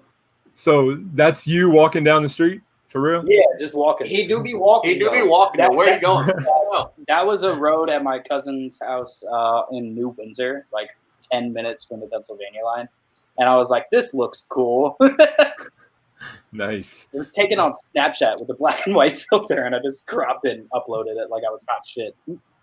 Off Fantastic. camera, there's just like a huge backup of vehicles like waiting for you as you're like walking down the road. Yeah, no, my cousin, we were out there for like 20 minutes because cars kept coming, and I was like, just hold it. Just do this. That was so long ago. I don't even remember what her reaction was to it. But I mean, shit, we out here. You were really out there. Yeah, we really were. It was like 3 in the afternoon. I was sweating. I was still wearing a hoodie. Who was I? I don't even know where that guitar went. Like, that guitar is gone. That's good. That's fucking fanatical. All right, so let's just do quick, like, random shit real fast. Top 5 movies, go. Oh my God! What the fuck, bro? Come on. Yeah. Hey, No you warning. gotta be ready. Unpredictable shit. Let's go. yeah, shit. Scott Pilgrim. I was gonna say that. The World's End. Hot Fuzz. Extremely Loud and Incredibly Close. And Might as well just say Shaun of the Dead at this point. fuck you. Yeah, that one's a really good one. I'm trying to think of one that isn't a part of the Cornetti trilogy. Dude, Anyways, I can't. Pulp Fiction. Yeah. Any movie with Will Ferrell in it. Let's. The Pick of Destiny. Go ahead. Zombieland. That was my other one. Zombieland is a really good one. I was gonna say. So that. not Shaun of the Dead, but you went with the other zombie comedy. Let's see. I'm gonna do Rugrats in Paris. Classic. Okay, like literally any Tarantino movie like Django, Pulp Fiction. Let's see. Fuck, this is actually really hard. Oh my God, this is so difficult. Any Avengers movie. I am a Marvel fanatic. I love any Marvel movie. School of Rock. It's another movie. The reason why I'm saying more than 5. Well, no, I restarted this. We're all No. Reset. I gotta start over. So you tell me Rugrats in Paris isn't one of them? it's an honorable mention. You know, it's like, who was in Paris? Rugrats. The fuck? Siri, can you play that one song? Rugrats in Paris. About the Dudes in Paris by Kanye West. That is the greatest thing ever. That dude's trying to get Siri to say that like 16 times. Like, can you play the song, The Dudes in Paris? You know, the one with Kanye and Jason. Alexa, play that The Fellas in Paris. Fellas in Paris. Here's what I found for Fellas in Paris. Like, for the love of God, I just play the fucking song. What about you? What's yours?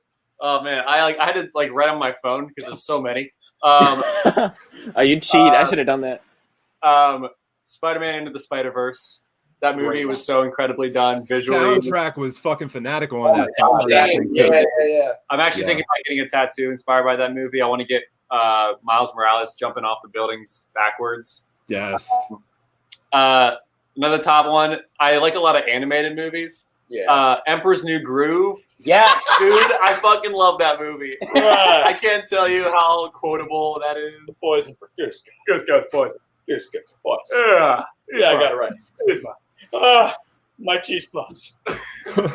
Spinach puffs. My spinach puffs. Pop Star, which like not Yes! Yeah, that's a Fuck! great movie. Not many people have seen that movie. If anybody's seen Spinal Tap, it's kind of like the modern version of that. No, but nice. Stop, never stopping. It's basically a Justin Bieber documentary parody. It's like a mockumentary. Done by The Lonely Island. Done by Lonely Island. It's very hilarious, very underrated. Scott Pilgrim is probably on my list as well. And really, I could be an alt. like I said, I like animated movies a lot. That new movie Soul from Pixar, I thought was Yes, really I good. have yet to see it. It's really trippy and very It is existential. good though. I liked it. Yeah.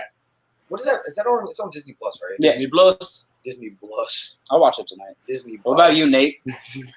Well, I kind of like this film series. You guys probably never heard of it. It's this little series called The Lord of the Rings. Never heard of it. Star And, Wars. I never heard of it. Star. yeah. Lord of the Rings. That's There's this movie called The Count of Monte Cristo I like a lot. And this movie called Source Code. I like that one a lot too. There's my 5 though. Yeah. My top 5. Remember the Titans is. I love that one. That's classic. Yeah. iPod 4 when I would go on the airplane. Oh, shit, and Freedom Riders. You just reminded me of that movie. Yeah.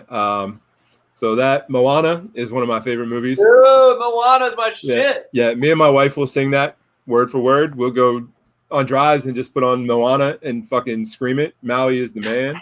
Shout out Lin-Manuel Miranda. Yeah, that's the good shit. So other favorites. Let's see. So one of my absolute favorite movies. You can't go wrong with Rad. I don't know if anybody knows what this is, but this is like I used to love that movie. That's the seen the skating movie, right? BMX. But BMX. yeah. Yeah, there you go. Yeah. Rad There was is another one that was like skating. I think. That was Gleam in the Cube. Yeah. So, but Rad is one of the best movies. The Die Hard trilogy, or any of the Die Hard movies, are great. Die Hard is the best Christmas movie. Yeah, definitely. Somebody actually posted that in the chat. Said Die Hard was the best Christmas movie. Gone in 60 Seconds, and That's another good one. yeah. What's my other faves? What's my go-tos? Oh, The Princess Bride. The Princess Bride. Oh, Yeah, I that's love a great that. movie. Yes. Yeah, so The Princess Bride is a great movie too. The last one that I forgot to list is probably Fear and Loathing in Las Vegas. Oh yeah, I mean you could go any of the Guy Ritchie movies, dude. Lock, Stock, Two Smoking Barrels. Snatch. Bullet-Tooth Tony is the man. So anything that he's in, Vinnie Jones is fucking fanatical. I love that dude. Yeah. He's great. He's one of my favorite characters in Gone in 60 Seconds. He plays Sphinx. Oh, dude. Yeah. He's just fucking awesome. That dude is. And then of course any of the Fast and Furious movies. Definitely. But okay, if you had to pick one of your favorite Fast and Furious movies, which would it be? The original, the first one, or Tokyo Drift. For me, it's either Tokyo Drift or like Too Fast, Too Furious. Yeah, Tokyo Drift is up there, and the original, of course. But yeah, Too Fast, Too Furious was cool, but making no sense at all. No. See, you gotta turn your brain off for them. Like that, you can't pay too much attention. The reason why I stopped following that series of movies is because it went from I'm a JDM car guy, and I like German engineering and stuff like that too. So I like Audi and Volkswagen and a lot of Mazdas, like the RX-7. I like a lot of the Honda S2000 and Too Fast, Too Furious. I'm a big JDM guy. And it's right. Wow, cars, they go fast. They gotta, the police are bad. They gotta do things. And it's just explosions, cars dropping out of fucking planes in the sky with parachutes on them. You sound You know, You sound just like my son because that's his whole. No, seriously, that's his whole thing with the Fast and the Furious. He's like, why'd they go from race car drivers to now they're like international fucking super action stars? you know, now that we talking about it, Cars 2 kind of lit. That's the worst Have you ever one. seen? But have you ever seen Blade? Oh my God! Stop.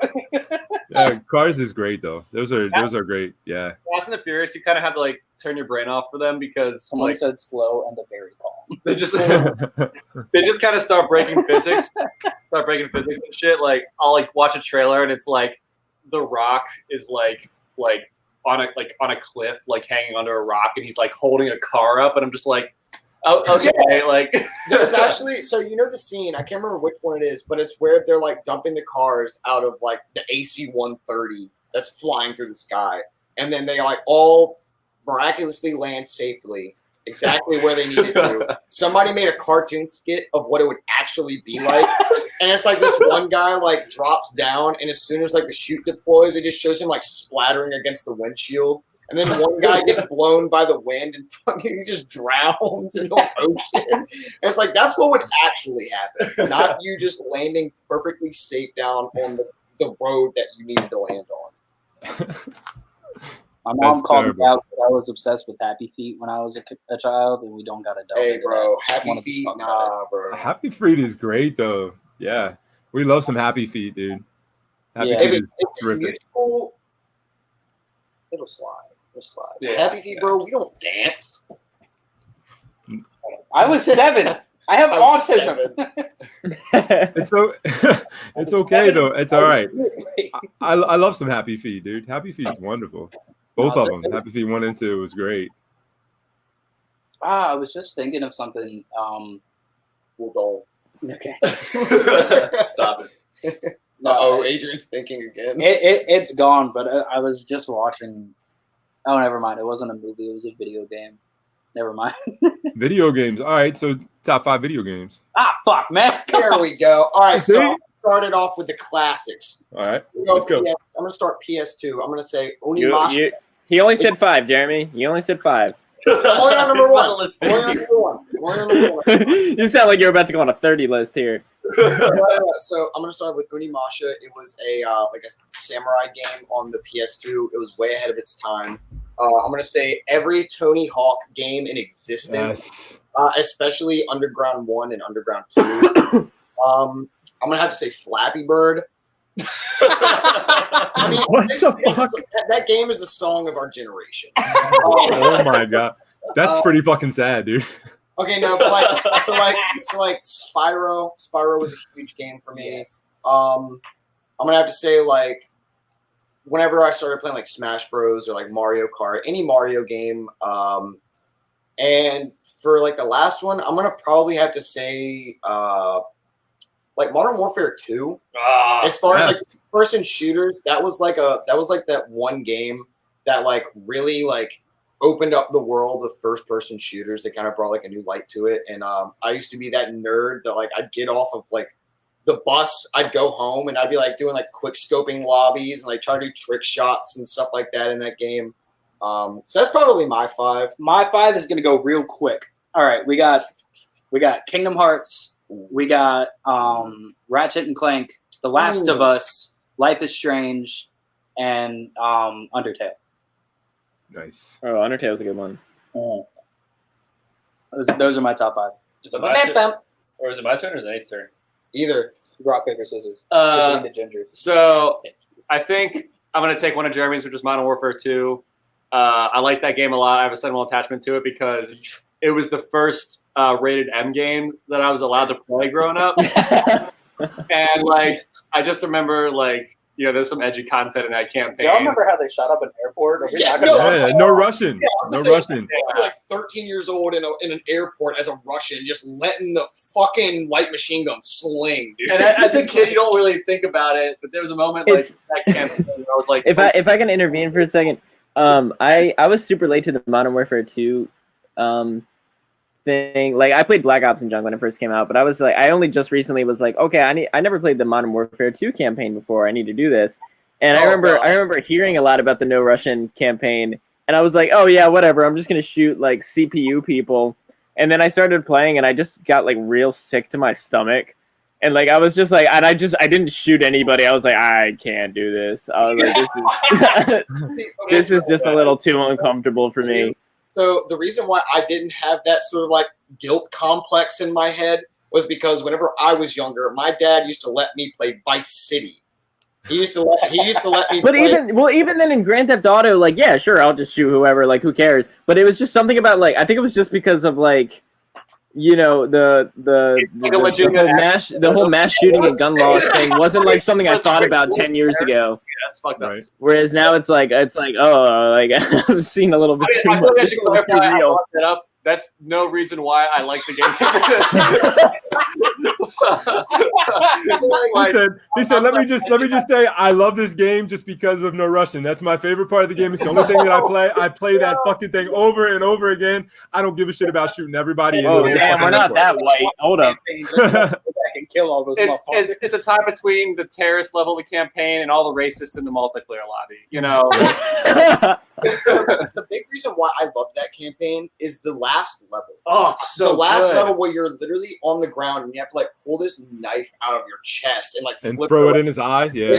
Throw it in the at guy's the eye. sky. And Yeah. the story is so iconic and so well written. Outside of that game, I got I'm playing Legend of Zelda: Breath of the Wild right now on my Switch. All It's- Zelda games are It's just an open world top-notch, game. dude. It's fantastic. I used to play a lot of Star Fox back in the day. That was probably like shooter game was Star Fox Assault for the GameCube.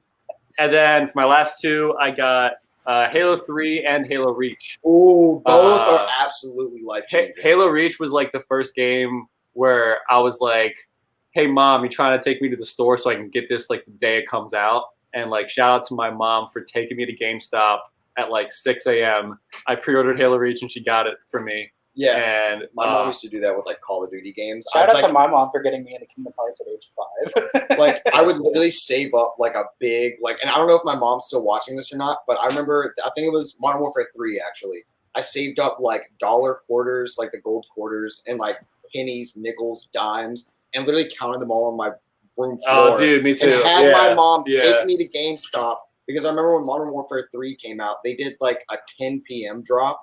Like it was that night, so like you could get it and then play it at 12 a.m. as soon as like the servers opened. Yeah. And my mom was literally like standing beside me out front of a GameStop at 10 p.m. while I had a bucket of quarters in my hand. Like I'm not going out of this game. Oh no. Took a whole bucket of quarters. And look, Yeah. and look at him now, man. Like those stocks. I like, dude. I grew up. I'm doing all right. I'm you know. investing. Hey, no. You know, I'm investing. I have a couple stocks. It's whatever. What about you, Nate? What are yours? So the Zelda series is a given. That's my favorite game series of all time.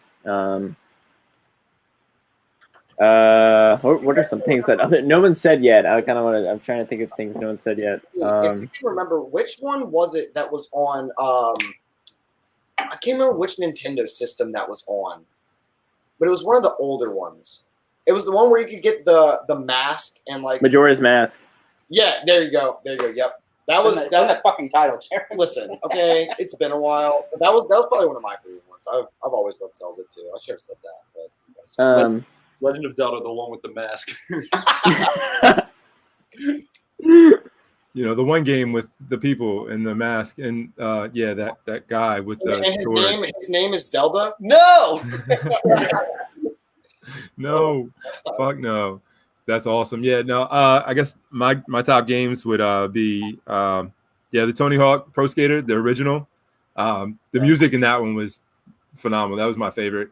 You know, Papa Roach and everybody in there. Fuck it. Every time I hear that song come on, dude, I get all excited and I'm ready to go play. Modern Warfare 2. Yeah, I love Modern Warfare 2. It's everybody that we were all playing all the time. Get off work, come home, kids would go to bed. I take over, play Xbox all night long. Yeah, it was great. Then go to work all fucking tired. And yeah, like, what's wrong with you? Long night on Modern Warfare. Really? Yeah, that was me, but with school. Like Yeah. I remember being in high school and like having like whether like my stepdad or like my dad or my mom just like screaming at me to go to bed, and I'm like, you are out of your mind. It's double XP night. Right. Yeah. playing zombies with the boys.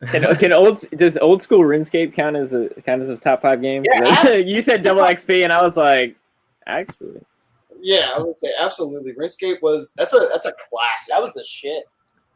I still play it. Let's see. Honorable mentions, Roblox. Minecraft. Yeah, I never got into any of those. Yeah, like Minecraft and all. My kids did. They played the shit out of it. They were I love building. Minecraft, man. Yeah, I've never been a huge fan of it. It's nice if you want to just turn your brain off. Yeah. Yeah, it's just a chill. There's so much to do in it, so it's always just like. well, my kids were all assholes. So like, my daughter would like build these awesome houses, and then my son would come in and just blow the fuck out of everything. Like she'd spend all this time building these things. That sounds like an average brother sister relationship anyway. Yeah, they were terrible for just blowing each other's shit up or stealing everything. My kids actually they started a YouTube channel when they were like real young, and we find it every once in a while when we go on there. Actually, if anybody wants to look it up, my oldest son, he's probably gonna be pissed off. Look up the Amazing Randoms. And yeah. Oh my God, we've got to So everybody go find the Amazing Randoms on YouTube. And this is my oldest son, Ethan. He used to think that he was Travis Pastrana. Like he broke his wrist, he broke his ankle, everything, jumping trash cans. Yeah. What's it called again? The Amazing Randoms. Let me see. Amazing. Let's see if it's still up there. Randoms.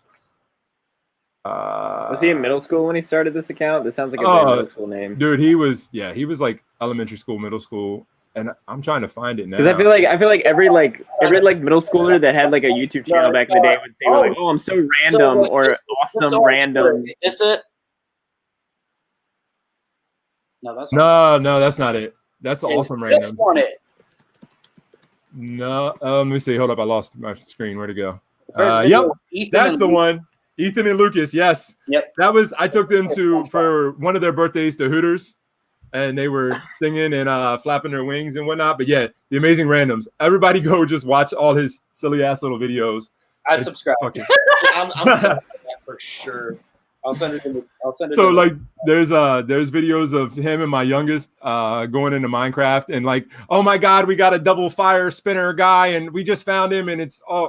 Roll up Wiz Khalifa. And it's okay. Hold on. I just wanna point this out. Yeah, he has a Wiz Khalifa song on here that he like reposted, and the cover art is SpongeBob and Patrick in a fucking tank. Yeah, dude. This is great, dude. This is so good. Computer. Yeah, no. So let him know that he now has. Oh, he has 8 subscribers now. Me and you. Dude, I don't think that he's actually looked at this thing since he was like 10. So yeah. Oh my gosh. Yeah, don't worry. I have a pretty cringy old YouTube as well. I think everyone does. Yeah. Oh my gosh. Yeah. So, that's fucking awesome. That's so. I love it. That is great, dude. I fucking love it. I just blew up his shit. Yeah. So they used to make all kinds of silly ass videos and stuff. I think they were using like maybe like an old iPod or something to do all the videos on. It was. That's what I used to do. I was using like an old. I think it was like an iPod like 4 or something like that. That thing was like one of the first ones that like had a camera on the back of it. Or I would use like a really, really, really, really terrible like camcorder. I actually have an Avenged Sevenfold critical acclaim on my old YouTube, and it's literally just this like terrible, shitty camcorder that's just sitting on my bed pointed at me. And, like, everything is off time. There's no music behind it. You just hear the terrible quality of my drums coming through the camcorder. Just distorted as hell. So when I was like 9, my mom got me this U-Star thing, and it was just like this little camera that was on a tripod. It came with a green screen that I still have to this day. It's downstairs, and we still use it. I'm not going to tell anybody the information to find it because it's devastating. But the quality was so bad. There's like some just super weird shit. It was. I was young. And did you guys ever have those cameras where they use like the small cassette tapes, but you could like basically the microphone was right next to where you would put the cassette tape in. So when you hit record, all you could hear is just the tape grinding, like. Eh. So like I've got these old bass covers and guitar covers, and it's just like all I can think about is this. I did like a bass cover when I was younger for When I Come Around. And it's like you can hear the guitar intro. All I can hear is just the guitar intro start and just like the whirring of the cassette tape behind it. And it's like cracking me up right now just thinking about it. Like you hear like it's just in the background. I used to have a YouTube channel where I would like when I started playing bass when I was in like fifth grade. I thought it'd be cool to like, upload like bass covers of stuff. And like the first one I did, I think was Freebird. Oh God! Wow. Which like does not have a significant bass part at all. It's pretty much just like it's you doing the rhythm section for like a 9-minute guitar solo. And I did the rhythm section the whole time, and it's like poorly lit too. You just like see the silhouette of like this young kid with bass like in the corner. I'll have to show you my my bass cover for Green Days When I Come Around. I think I made it when I was in 6th grade. I was so proud of it. But I look back on it now, and it's like the bass is like so out of tune. Like it's damn, bro, you posted some cringe, dude. We all have in the same childhoods and shit. Honestly, you're right. That's fantastic. You said my first cover was Freebird. I mean, you weren't shooting high or anything for it, was you? I mean, shit. That's awesome. Yeah, no, I was stoned the whole time. Yeah, no, yeah. I could just imagine like you playing like the yeah, no, and then just like the solo part comes up, and then you're just like. That's what I'm saying. It's like a 9-minute guitar solo, and he's just playing like single notes. I would just like jam on the root notes, man. Yeah. Like I thought it was like a big deal to like be on YouTube. I thought there was I think everyone does. Yeah, it used to be like a really big thing. Now it's just like, nah, you're on YouTube. Well, like you could always just upload, but for me, like I was like, my dream is to like be on YouTube. Well, it's like I think everybody had the same mindset going into it. Like, oh, you upload a video and then you get all this attention and like popularity, but in reality, you upload a YouTube video and it gets like 6 views. I did this really cringy fucking billionaire parody. If you guys remember that song by like Travis McCoy and fucking Bruno Mars. Oh yeah. And like the lyrics were how I wanted to be in middle school so freaking bad. and it was me and my brother. He was 10, and that video got. We get it. You're autistic. Yeah. That video got 33,000 views, and there was so much hate in the comments. Someone called me the N-word on YouTube, and it was. All right, now you got 33,000 views. Dude, that many? Yeah. Wow. That's awesome.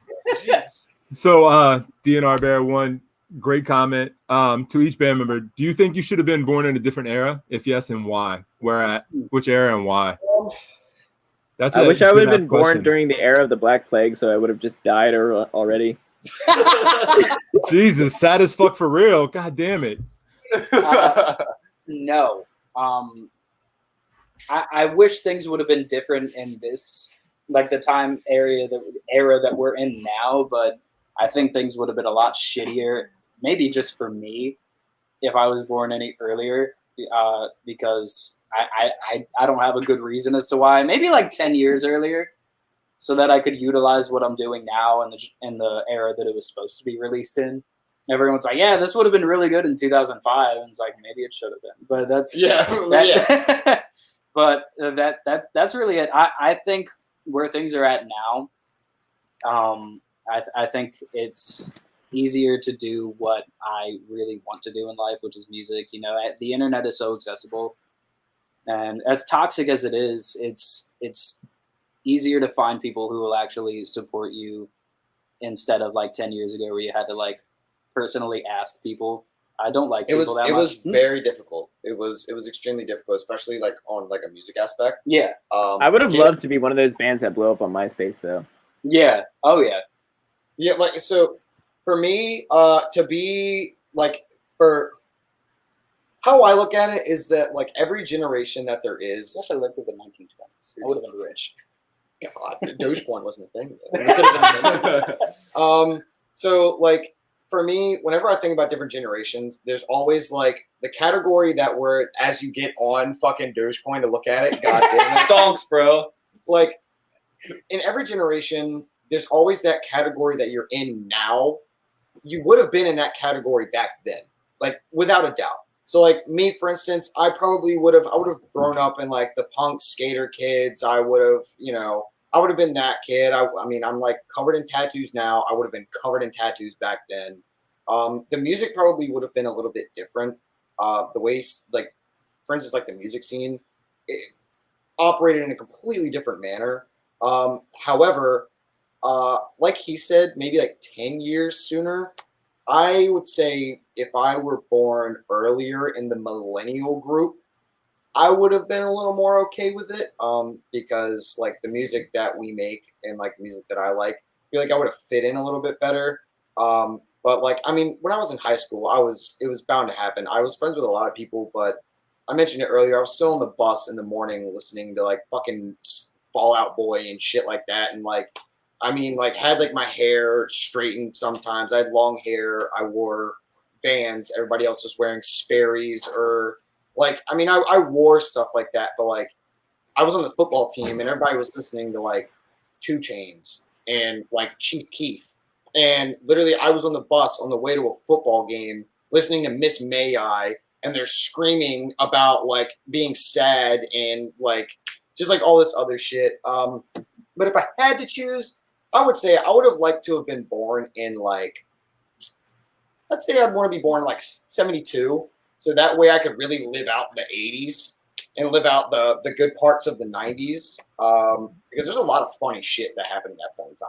Like, yeah, no shit. I lived through that. There's a lot of like funny stuff. There's a lot of great music that came from all that I would have loved to be able to like go into and like go and see these bands and interact with the people from that era. But I have my parents to talk to about it, so I can just imagine what it's like. There's a lot of movies that you can watch to like sort of envision it too. Right. I miss the early 2000s a lot, so definitely I would just like go back and do that again. And I was just a kid then too, so it's like there wasn't really much I could do with like the stuff that I was into. But like the early to mid 2000s, I was like so young. Like everything was already kind of like developing into like the electronic age at like such a fast rate that like nobody could keep up. Like it was just fun though, because it was kind of like the internet was still like the internet. I feel like it used to be just kind of like an outlet for like weird kids, you know, whereas now it's like so commercialized, and it's like I kind of miss how like the internet used to be. The thing about it is a big one is I remember being alive and in school when fucking Instagram was invented. Yeah. Like, oh yeah. Like Instagram used to be this little like baby thing, and I remember. I thought it was so dumb at first. I thought I was like, dude, you should download Instagram. Like it's so cool, man. It's like better than Facebook. And then I was like, I don't want to use the social media and just look at people taking pictures of their food all day. It's stupid. And then I downloaded it, and I was like, this is the future. I remember when Twitter got really big. And Same, yeah. Like it was such an ongoing joke. Like with Instagram, it's like I don't want to get on there and look at just people's food. Like with Twitter, it's like, what am I gonna get on and see someone post like, taking a shit, thumbs up. Like it was, yeah. Yeah, I feel like every app that comes out is stupid until everyone just goes there and you have no choice. Yeah, I was the kid. Like I remember when TikTok came out a couple years ago, and I was like, that app sucks, and now we're viral on TikTok, and that's still where our fan base comes from. I honestly think I was born in the perfect generation, if not like. Maybe if it like whatever the future generations are going to be like, because I think this is an amazing time to live for the things that I like, and also a lot of things that we all like, which is I feel like we're not bound to a certain era of music or a style of music because of things like Spotify and YouTube. Like we can go and live out the music from the 70s or the 60s or like whatever we want because it's all accessible, especially with style. It's like for the longest time, like growing up, like being in high school, it was kind of difficult because I didn't know how to dress. It was like whether one day I'm just like a skater kid, or I'm just like an emo kid, or I'm just like some fucking kid in a polo that's wearing basketball shoes. Well, like I was very conflicted. I didn't know what I liked. It was like, I mean, I'm really optimistic when it comes to things like this because I just feel like this generation is one of the most educated and most diverse generations to ever live because we can learn about all the different other generations through the internet and all, and I feel like the future generations are going to be even more sophisticated and educated. We're definitely the most educated generation, just Yeah. because we can just look up things that we're curious about. I feel like I wouldn't even know what I would do in other generations, because if I wanted to learn about another eras of music, like maybe that won't be available at the record store or wouldn't be available to buy as a CD. But like, I'm like, I want to get into 60s today. Like, I don't know what I would do if I couldn't just go on my phone and listen to it, you know? Pick me next. Bro, you've been talking so much. Give me a chance. But the one thing I will Jeremy's say, probably talking the most.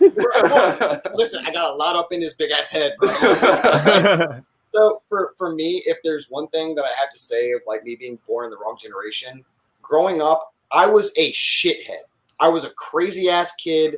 I like doing crazy ass, stupid ass shit. And if I would have been the teenager that I would have been in the 80s, dude, I would have had the fucking time of my life. I probably would have wound up homeless. But my fucking teen years and early adult years would have been incredible. You ended up homeless in this generation. What do you listen? Okay, it was brief. It was very brief. But like for instance, when I watch like these like old 80s movies, or like I watch like The Dirt, for instance, and like I know it wasn't always like that, but the kind of music that was coming out then, and like the scene, and just like how people partied and like how people had fun, it was just like the law was a little more lenient. And there's a lot more stuff you could do that, you know, like cocaine. Like, okay, maybe not, maybe not that. But like I don't know, just like I see like all these fucking as Jacqueline walks by and fucking like sniffs. Like I don't know, I really like think that, and I'm like, damn, like to live in that generation, I feel like it would have been awesome.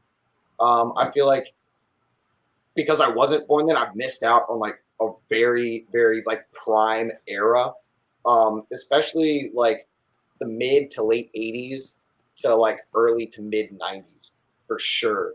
Like I feel like that like time span right there would have been where I would want to have been, like 18 to like my like early to mid 20s, because it just seemed like such a good time to be alive. It just seemed like nobody gave a shit. Everybody was just doing whatever they want. Everything like nowadays, there's just like there's too many categories of everything, and there's like so many like subcategories and technologies, whatever. I'm on my phone too fucking much, anyways. I wish this shit was never invented. Like, granted, I'm very thankful for it, but I'm on this shit way too much. TikTok is a blessing and a curse at the same time. But yeah, that's Yeah. I'm sorry I talk a lot, but that I don't had to be said. Nate? What are we even talking about anymore? Oh fuck! Oh, he lost the whole fucking thing. Yeah. So you just look like you had something. You were just kind of like, oh no, you're I'm good. Nice. Well, fuck. So yeah, so we've been at it for like 2 hours. I didn't even realize it was that long. That's fucking awesome. This has been great. Yeah, we maintained viewers almost the whole time. We still got 11 people in here. Yeah, dude, this is fucking killer. I had a blast with it. Could you say it again, please? Really? Siri's ear hustling. She just said, sorry, I missed that. Could you say it again, please? And Absolutely not. Bitch, shut up. Yeah, Siri, stop ear hustling. Fucking goddamn it. Stupid fuckers. Listening to everything that I say, it's great. I said something about being killer, and she's like, I'm sorry, I missed that. What did you say? Nothing. Yeah, we don't need any. Yeah, we're good. Yeah, don't worry about it. Yeah, it's okay. Just ignore it. So let me see. Did I have anything else to throw out real quick? Or yeah. So so big shout out to you guys for hanging out tonight. Got to give a shout out to my boy Marcos Mobile Detailing. Y'all can go over and check him out on good old Instagram. Marcos Mobile Detailing LLC, right there down at the bottom of the screen, flopping down. Y'all need your cars detailed. Marcos is the man. He'll come to you, clean your car, hook you up. Yeah. He's a beast. Got a nice hoodie. Yeah. Got the merch. Yeah. So hit him up on Instagram. Check him out. He will clean your shit nicely. Let me see what we got. Some more. Please play out the new song. We can do that again. Yeah, sure. Let me see. Let's see. All right. Was there anything else that we wanted to cover? What's that? Was there anything else that you wanted to cover, or like Anything, dude. I mean, we could go as long as y'all want to. Like I'm loving this. Yeah, dude. We could talk about whatever the fuck y'all want to. I mean, we're here. I mean, we could. I gotta head out soon though. Right, no Sorry, worries, the party pooper, but nah, dude, you're good. Oh, You're yeah, good. bedtime. It's Saturday. I got things to Saturday. do. I still got stuff to go on. But y'all can keep going without me. Like I'm not saying we have to end it. Aw. Man, we don't need you anyways. Whatever. Oh, don't say that. Damn it, Nate. I'm just Fuck. fucking. Well, just bring us back sometime, and then we'll do it again. Dude, you guys can come back anytime you fucking want to. I'm having a blast tonight. This is great. Yeah, no, I am too. Before you go, do you want to talk about like the new album and stuff? It's up to you. Yes. Yes. No, he brought it up because he doesn't want to talk about it. Yeah. I was like, About the new record. do you want to talk about it? Because I don't. Yeah, put it out there, y'all. Come on, let's hear it. Yeah. All right. So we're currently in the middle of finishing up a record to be released late April, early May. It's going to be called Save Face. The reason it's going to be called Save Face is because everything else that I've put out the past few years has been like watered down versions about how I actually felt. Like, Kind of beating around the bush. yeah, lyrically, I wasn't being as direct as I needed to, especially attempting to use this as like more of an emotional outlet. And the big reason I didn't want to do that is because I was afraid of what other people would think. So going into this record, my thought process was I'm going to be as honest as possible because I'm tired of holding back how I actually feel to save face. So it's just going to be a very raw, very honest album about a lot of things, songs about death and coping with it or not being able to, songs about lost friends, songs about heartbreak, songs about all the bullshit like police brutality and pretty much not going to be fucking tolerating that shit anymore. Especially like I'm not white. I don't really have all the privilege that a lot of people do. I'm Mexican. I get looked at weird. I've been stopped for virtually no reason often, and I there's only so much that I can take, and so much that this generation can take. So it's just going to be a very honest record, and it's also going to be the most diverse record that we've put out. It goes from very very soft to very heavy, very quickly. I mean, there's a lo-fi song. On Yeah, the we got two like really soft acoustic songs. We have a really fast-paced punk song. We have metalcore type stuff. We got some pop punk, lo-fi song on there. It's gonna be pretty fucking solid. And part of me regrets putting out the best song on the record as the single, but what I wouldn't say it's the best song. They're all really, really, really, really, really good songs. We got lots of cool songs for different types of people. Yeah, I was gonna say that's another thing. There's something for everyone, and I also think being able to give people representation that they don't have, having autism, being Hispanic, and being non-binary, it's gonna be definitely something for everybody to enjoy and kind of really really be out there. And I'm very excited personally. Yeah, as a type 1 diabetic as well. Damn it. Yeah, no, like I couldn't have said it better myself. Like it's As a lactose intolerant man, I think we would finally be. as someone that cannot comfortably enjoy ice cream, I really reflect in this album a lot. Like it really just hits home. But I mean, yeah, like exactly like what Adrian said. For us, for like every member in the band, it's like even though like he, obviously as like the vocalist, he puts most of his effort into like the lyrics more than any of us do. It's sort of there's a lot of topics that get covered in it that like is what a lot of people look for in like genres of music and like artists that they listen to is like something that you can relate to and that you can enjoy, something that's like it's it's easy on your ears. It's like not every person wants to like listen to stuff that Lamb of God talks about. Not everybody wants to hear some like sappy song, emo shit. Like there's something for just about like everybody on this album. I mean, it's not going to be like slam metal or anything like that. But I mean, it really itches a lot of the music niches that a lot of people have. I've been excited about it since we started talking about releasing an album, and I'm really excited for it. I know there's a lot of like the fans, like the fan base that we have, although it may not be giant, but the few people that have messaged me personally that I'm friends with have said that they're super excited for it.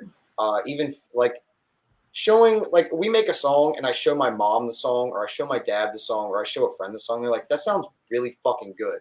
And it makes my heart feel all weird and fuzzy. And like, I'm like, man, that's all I want. If there was like one person that commented on like a YouTube thing that we posted the song on YouTube, one person commented, was like, good going, guys, keep it up, thumbs up emoji, I'd probably cry. Because like, like little stuff like that, it's like, damn, there's one person that likes our stuff other than us. Yeah, it's like, that's really cool. It's awesome. I think one of the defining moments, like for me personally, this is back when it was a solo project. I was in 9th grade. I was in a tech ed class, and I had just recorded "Sweet Dreams, Good Night and Goodbye," and I showed it to this kid who was sitting at my table.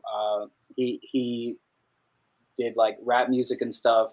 He was one of the like popular kids. He was in 11th grade at the time, and I showed him to it, and he was like, "Yo, I don't even fuck with this kind of music, but I'm gonna be listening to this shit constantly." And that was a really big moment for me, because like I've always felt like I like the music that I made wasn't really that good. So to hear somebody say that, someone that doesn't even like the genre of music that I'm making, to say that it's really good, that they're going to go out of their way and listen to it, that really meant a lot to me, and that kept my motivation up to keep doing it. And honestly, if it weren't for that kid, I probably would have stopped. Like, my dad had a similar kind of reaction. He was like, I don't really like this kind of like this form of like singing. He likes more like heavier kind of stuff. But like, even whenever I showed it to him, he was like, what you guys are doing is really big. And like, I showed him our TikTok, because I mean, like, we made one funny video and posted it on TikTok, and it has now 7.4 million views.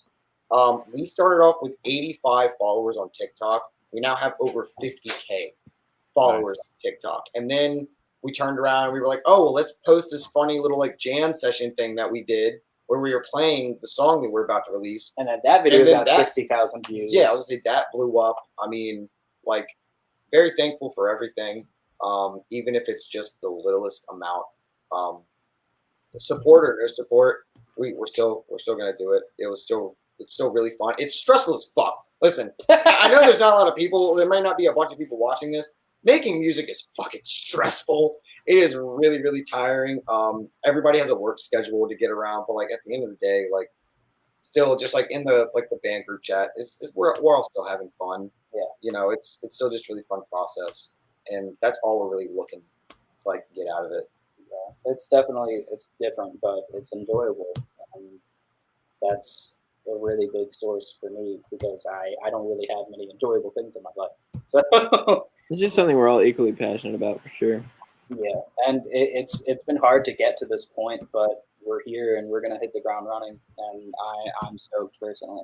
Yeah, it sounds like it's gonna be a fucking dope ass record. I can't wait till y'all put it out. It's gonna be great. Sounds like it's gonna be a little bit of something for everybody, which is badass. Not just one genre. It's gonna be everybody can listen to it and feel it. That's the shit. I don't want to switch directions too much, but so I'm hearing something about Ask Remy about his mixtape. Oh my! Look, okay, so who asked that? It was Ryan. For sure. Okay. So, this quick backstory, because I know I've been talking a lot. So, a very, very, very, very, very long time ago, like 3 years ago, In the old mill parking lot. So this is whenever me and Adrian. So we went to the same high school. I was just getting out of high school, just as he was coming into high school. I didn't really know him a lot personally, but I had heard of him. I'd heard of Fighting for Daylight. A couple of my friends played music with him and stuff like that too.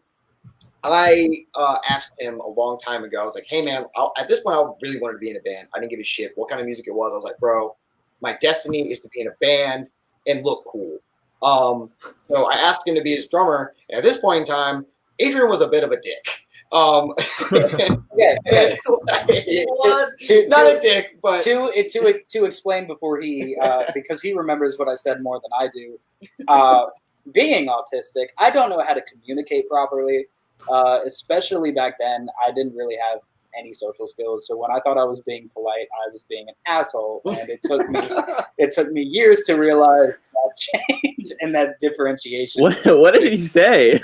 it wasn't that bad. It really wasn't that bad. But I was like, yeah, man, like I would love to be your drummer. Like I listen to some of your stuff. Like you seem like a cool dude. I really want to be in a band. Like I'm pretty good at drums. Like at this point, I've been playing for a few years. Like I've been playing since like I think it was like 7th or 8th grade. And he told you, fuck you. Essentially, yeah. So I was like, yeah, man, I really want to like play. And then he was like, yeah, but you have to play what I want you to play, and you have to like basically like you can't change anything. And I was like, all right, yeah, sure, that's fine. Then I sort of thought about it, and I was like, huh. So am I a drummer or am I just you but holding the sticks? And I didn't really understand then because like that was how we like we started Fighting for Daylight. I was a fill-in drummer and he was just like, yeah, just play what the fuck you're supposed to play. And I was like, yeah, I mean that's what playing drums is, right? Like, and it took me a while to finally kind of like understand that. Yeah, I was rude and I was unaware. But so the mixtape. Like about 3 years ago, me and him were hanging out. It was whenever me and him became really close. I was hanging out with him for like weeks on end. We were always like doing funny or stupid music shit. We were always trying to do something that was fun. We didn't have any plans. We didn't have anywhere to go. We were in. I'm sure there's a high school called Old Mill. Right. We were in the Old Mill high school parking lot at 2 a.m. And we were bored, and he just starts like making a fucking beat on his iPhone on GarageBand, and the beat is really good. And I was like, dude, we gotta rap on it. We have to. I mean, we have a pair of headphones. Let's do it. So then we started rapping. With headphones has to rap. Yeah, and we like rapped on it. I was like, dude, this is fucking hilarious. This is really funny. We need to do more of this. And then next thing you know, we do like more songs like progressively over the years of us being friends. And then just recently I was like, well, like if I actually tried to rap, like whether if it's being funny or like trying to be serious, I don't think it would be that bad. So I was like, you know what, whether if it's shitty or it's good, I'm making a mixtape. And then next thing you know, there's a friend, this girl I was friends with like forever ago, and we went to this abandoned asylum called Forest Haven. And we were hanging out there, and she took a bunch of photos of me, like, like posing and like doing like stuff in my eyes. Like I pull my eyelids down and like look up, so it's like my eyes in the back of my head. And we reconnected not that long ago, and she sent me the photos. And then next thing you know, Adrian edits them and turns it into a mixtape cover. And I was like, oh well, now it's gotta fucking happen. Now I have to do it. So now I have many a song in my notes app on my phone of like, yo, whenever the beats are ready, I'm just gonna record them and just put it out there. That's awesome. So is there actually something out there we can find or not yet? Not yet. Not yet. Not yet. Wait, God. Isn't it a SoundCloud song? Well, we have that one, but That's like 7 minutes, isn't it?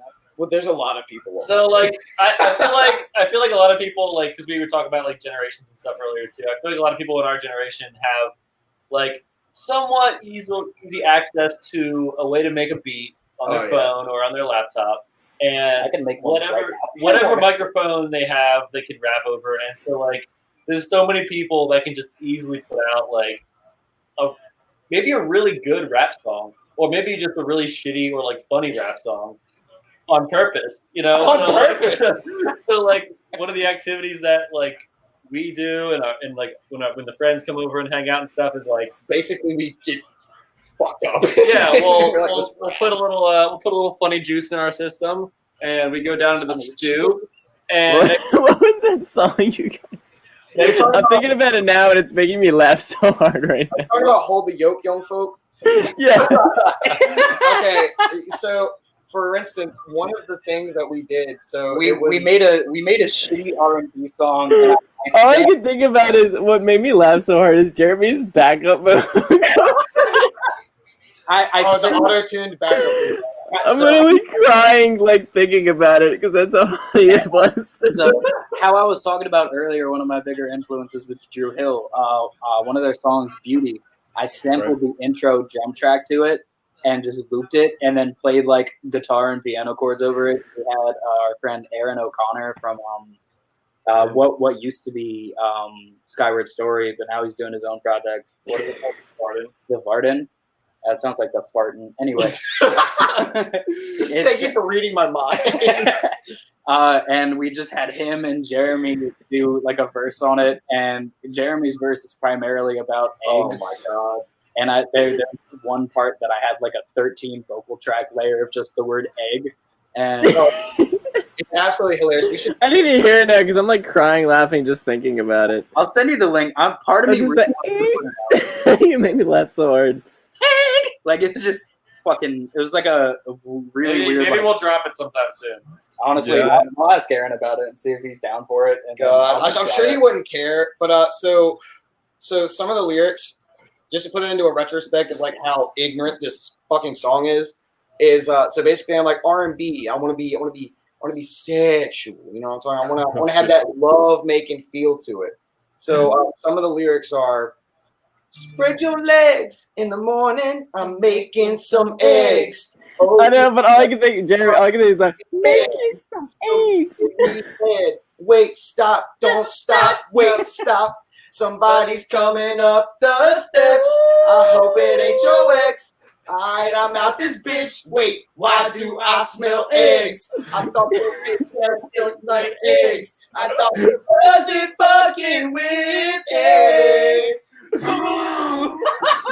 Oh my god, dude! I need this. All I can hear about it is just I'm making some. It's just the background book's like making some eggs. It's really high. It kills me every time. The harmonies are they're hilarious. But like basically like my entire part, and mind you, this was not on my phone prior. They were like, "Yo, we should like make an R&B song." I was like, "Bet." And I started typing shit down, and for some reason I was like, You're so fixated. I want to on make eggs. it. Yeah, I want to make it seem like I met this girl. It's about time that we give it a shot, and then like we about to do the nasty, and then I'm Make like, some eggs. and then after we do that, I'm gonna make her some breakfast, and then she tells me that she doesn't like eggs, but then it turns out that she does like eggs, but she only likes the eggs that her boyfriend makes her. It's And probably then- the greatest song ever written. Basically, is all you need to hear. Yeah, So just that's another reason why I love these guys. Like I love like Nate, Gingy, Adrian, David, and like all our other like friend groups in like the music scene, even the ones that aren't in the music scene, because they like we have fun with a lot of shit. And I'm not gonna lie, we neglect our ability to play instruments a lot. like the uses that we like put this talent to sometimes is funny. But it's just fun. Like even I really feel like that needs its own like fucking video, like some Hype Williams style fucking 90s hip hop video, like full story. Like going to the Drew Hill. I mean, I feel like you need to do Sleeping in My Bed, that video yeah, with eggs. For the love of God, yes. Kenzie, make this happen, dude. And like I guarantee you guys would get so many fucking views off of that. Like, see, that's what I was thinking too. Like with our recent found TikTok glory, if we actually took dude, young folk and like put it out and like made like a little like shitty R&B classic video for it. Like shoot it in Like- 6340 or like Yeah, 640. Like I feel like that would get a lot of attention. Not to mention if we dropped it under fighting. Like I feel like a lot of people are like, what the fuck is this? Dude, like you have Safe Face, which is a bunch of songs about like being sad and shit. dealing with death and suicide and loss of love and stuff, and then you just have Oldie Young Folk, which is just about eggs. And just the thought process behind the title alone is legendary. I mean, you literally just set up the whole video. Like you could make the whole video off of just how you explained to me what the song was about. Yeah. And I guarantee you could put like a snippet of that on TikTok, and y'all would just be like, "Boom, it's done, just over." Like, It's the fame. yeah. I want to see it right now. Like I feel like I would watch it like 16 times in a row. Like just Like just the part of you guys just singing that right now, I'm probably gonna cut that up and I'm gonna fucking play that like over and over again, just because. Like I'm literally I'm gonna cut that up and I'm gonna yep. Yeah, you should just post that part on TikTok, like, and dude, that's fucking great. Oh my god, you guys are killing me right now. I literally need this fucking song. Like, yeah, we need to drop it because I want to hear it now. I need to hear it again. Yeah, you were talking about Lonely Island earlier. I mean, I feel like you could do some Lonely Island boy shit with that. It's very Lonely Island-esque. Oh yeah, definitely. So like all of the rap or funny like shit that we made. I mean, literally. So in the rap, so the rap that we made whenever we were in the parking lot at Old Mill was called "I Bet," and literally like the intro to it is just like the intro, and then we're just like I bet, and then it's the first verse. So in the one that we all did as like a collective, one of my verses is fuck a bad bitch like Magenta from Blue's Clues, but that ain't new news. Jesus. Oh my god. Finding no clues. We have fun. We have fun. A bad bitch like Magenta from Blue's Clues. For the love of God, you're killing me. You know what's funny though is like you could, if you put something out like that, I guarantee you there would be people who'd be like, "Yo, this is the dopest shit I've ever heard." Like, so like my thought process behind it is, I'm not sure. Do you know who Filthy Frank is or who Pink Guy is? God. Mm-mm. No, I don't want to. Basically, this YouTube personality of this guy. Do you know who Joji is? Yeah, no. So he kind of makes like these like ballad, like really like singy, really like emotional, really pretty songs now. But he used to be known as Pink Guy or Filthy Frank. And if you ever have the chance, go on Spotify or Apple Music or anything where you can find music and just look up Pink Guy. If you look up Pink Guy, all this music will pop up. And basically, it was just meme rap. It was just meme rap. He would just rap about the most obscure, funny shit that could be thought up in his fucked up head. And it's downright hilarious. And he stopped doing that stuff to pursue his like actual music career. And it was also kind of like affecting him negatively, like mentally, because he was doing a lot of like stupid shit. He got arrested for a lot of the videos that he did. Yeah, like in almost any music video that he's made, he got in trouble for it because he would do like some pretty fucked up shit in public. It was hilarious though. So I was thinking, so what if we just like took over? Because like I don't really see anybody like putting out like funny shit that like we do. Like, when was the last time you heard something along the lines of "Hold the Yoke, Young Folk" and some guy R&B singing about having sex with a girl, but she doesn't like eggs, and it turns out that she has a guy already making her eggs, and you get pissed about it and try to kill the guy? Like, you don't. It's just like this like random like funny shit. And I was like, dude, what if we made an album? The only artist that I could think of that's doing anything remotely close to that is Lil Dicky. But I was about to say that. And he's gotten more down like the serious line of what's his name? The one guy that made the song Dead Ass. Oh, Hovey Benjamin. Hovey Benjamin, yeah. Hovey Benjamin, yeah. He does stuff like that too, but like not to like the extent that we do. like we get absurd. Yeah, I think that would be definitely something worth pursuing. I think we could probably make some good shit off of that. That's craziness. I'm glad that we brought up the mixtape though, because that just that was like actually like a really, because there's like a lot of like details here and there that need to be like. I didn't just wake up one day and I was like, yeah, good thing we make a mixtape. Like there were things that led to that that gave me there was a backstory confidence to be like, yo, I'm gonna Yeah, you didn't just wake up one day and say, oh yeah, I'm gonna go ahead and make this mixtape real quick. No. That's fucking phenomenal, dude. Oh my god. Jesus. Let me see. What do we got going on here? We still got 11 people. Oh shit. Hell yeah. Thanks for hanging out, y'all. I'm excited. That's cool. Everybody's still hanging in. I say got 11 people and then we drop down to 9. Okay, well fuck you too. That's all right. I'm probably about to bounce soon, guys. Oh, now we're down to 8. Wow. Now we're great, yeah. Nate, just do me a favor, just leave yours on so it looks like we still have more people in here even after you leave, right? I'll keep Twitch going. Yeah, just keep it going so it looks like we got more people. But yeah, dude, thank you for hanging out with us, though. I appreciate it. I mean, we're going like almost 2.5 hours right now. So y'all are troopers. Thanks, Nate. I appreciate you hanging out, dude. Yeah, man. Have us back on soon. Definitely. For real. Yeah, As soon dude, as you guys get the new album out, we'll get that back on. And yeah, we'll try to get some more people going. dude, Awesome. See you, Nate. All right, bye, guys. Bye, Nate. Love you. Well, wait. Well, I guess we can just talk about that later. Yeah. Okay, bye. All right, dude. That's All funny. right. Boom. Okay. And then there was us. Oh, my word. Let me see. I was going to play something, and now I can't remember what it was. Shit. Speaking of playing something, y'all want to do anything else acoustic? You feeling extra special? You want to throw something out there?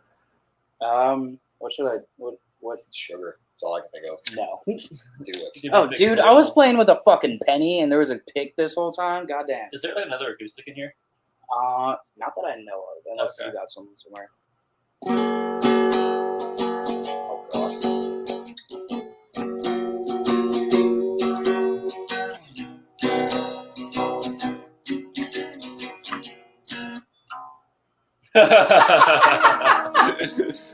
Mulligan. That drums.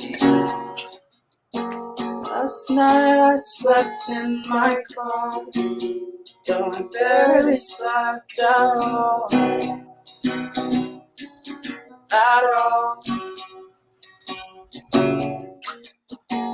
These awful thoughts ring through my head, and I rarely sleep at all. At all. This mental vacancy and lack of stability, it haunts me. It haunts me. I watched you start to shake things I wish that I could say. They haunt me. They haunt me.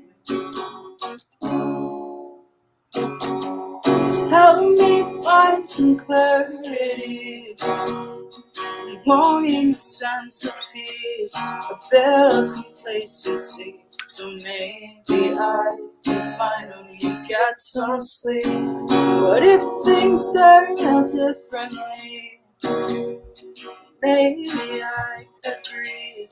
Could you help me so I could get some sleep?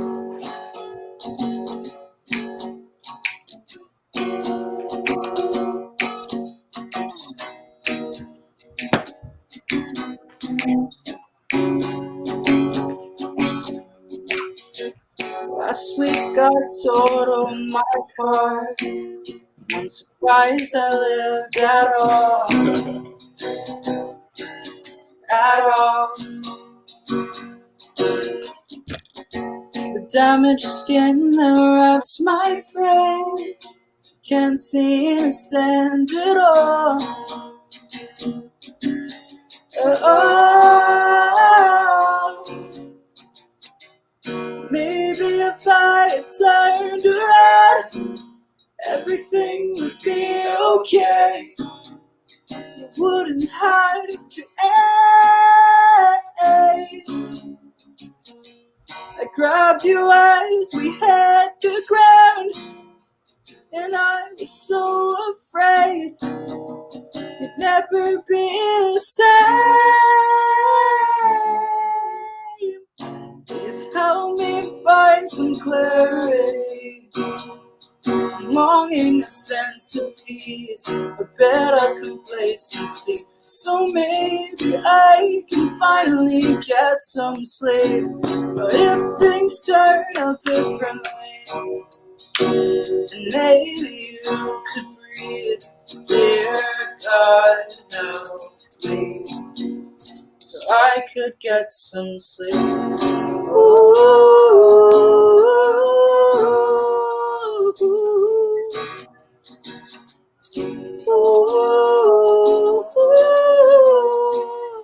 So I could get some sleep.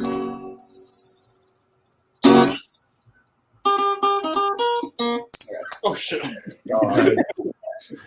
Yes. Segue. Awesome. That was Mick Pick 2. Can I get a McPick too? The story behind that song, I know that no one asked, is me and my girlfriend at the time, we went to go get food from McDonald's, and as we were leaving, we got into a car accident, and it ended up totaling the car, and that's why it's called McPick 2, because of the McDonald's. But the car that was totaled, it had a recall for the airbag that had like nails and metal shards in it. So the line in the second verse, it's I grabbed you as we hit the ground, and I was afraid you'd never be the same, is because I thought that she was dead when it happened, and it was a very terrifying moment of my life, and yeah, that's the story behind that song. So see, usually something that you'll learn, just for future reference. Usually don't ask what a song is about, Right? And it just goes on like you expect to be like, yeah, so like I don't know, it's this really dark point in my life, and these are the words that I just wrote down. There's usually a really rough backstory, especially with Fighting for Daylight. Like like the story behind 6 seasons in a movie. The reason I named it that is because when that relationship ended, the show Community, which is that's what the reference is from, was like my comfort show. Great show. I watched that entire thing front to back like 2 or 3 times at the ending of that. But the main, like the lyrics is I fucked up a lot early on in the relationship, and we decided to keep trying and make things better, and things ultimately fell apart, and I was at fault for it, and that's pretty much just me taking responsibility for my mistakes and stuff like that. So like every song from Songs to Help You Sleep at Night and forward, like they're all very real, and that's kind of the purpose of the meaning behind Safe Face, is like I'm being very raw and very honest with not only myself but with anybody that's listening. So it's like it's very in your face with some sad shit.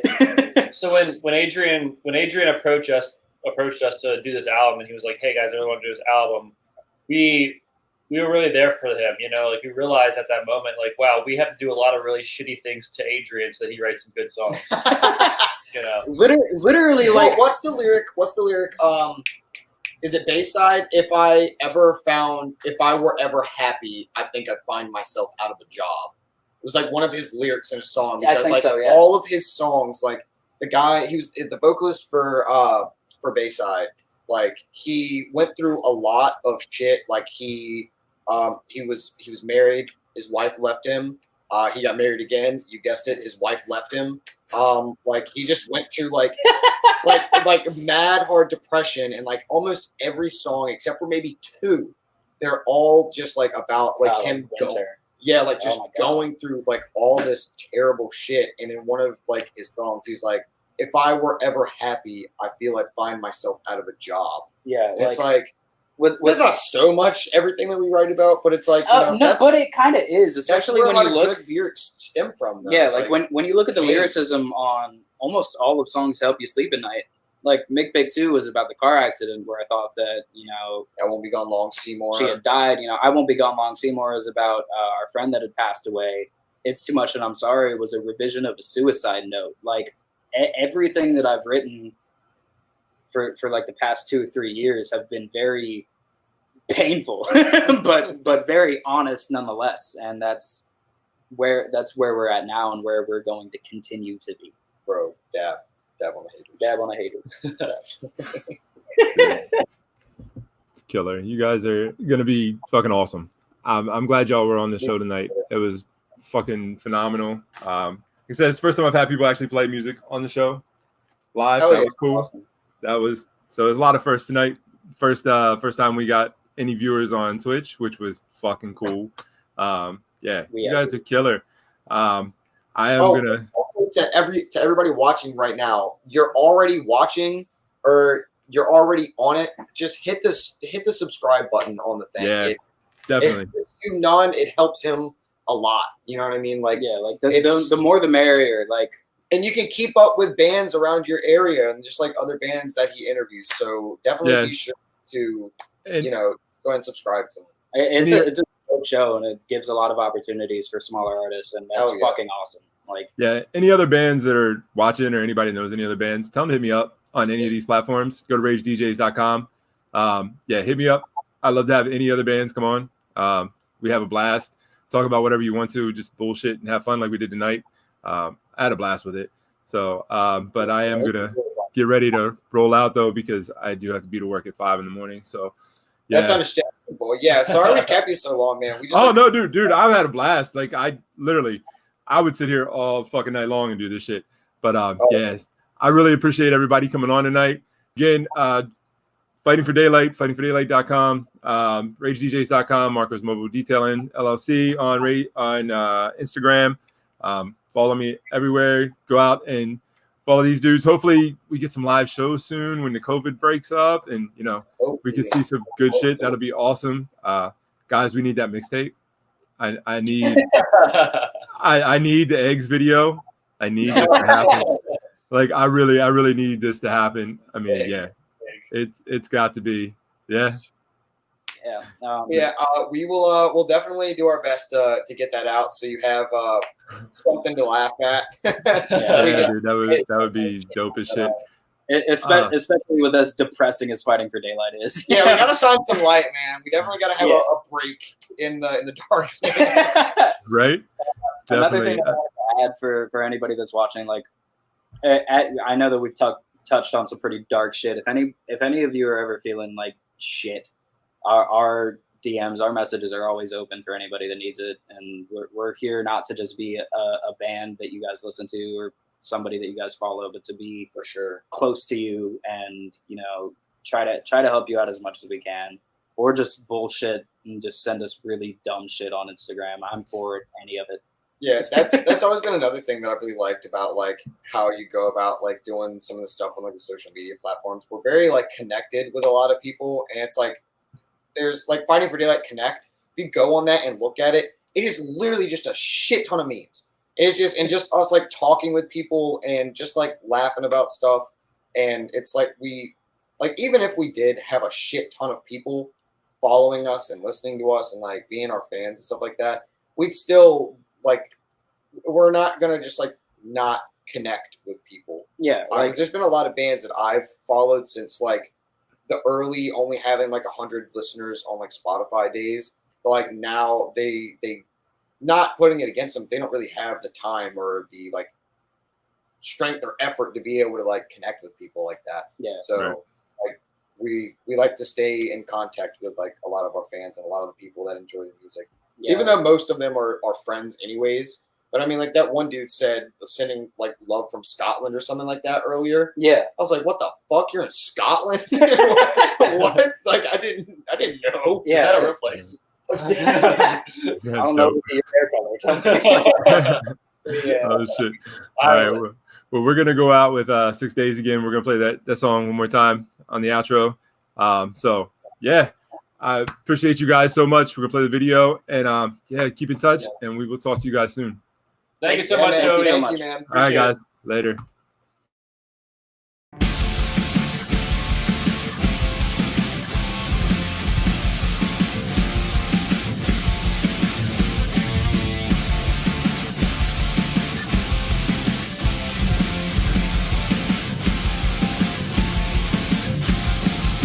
See the light through the break in the trees as it spills, scattered and delicate.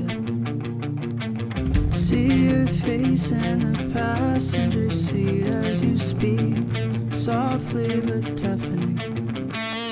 If everything's the same and it's never gonna change, what's the point of holding on? If everything's the same and it's never gonna change, that's my fault.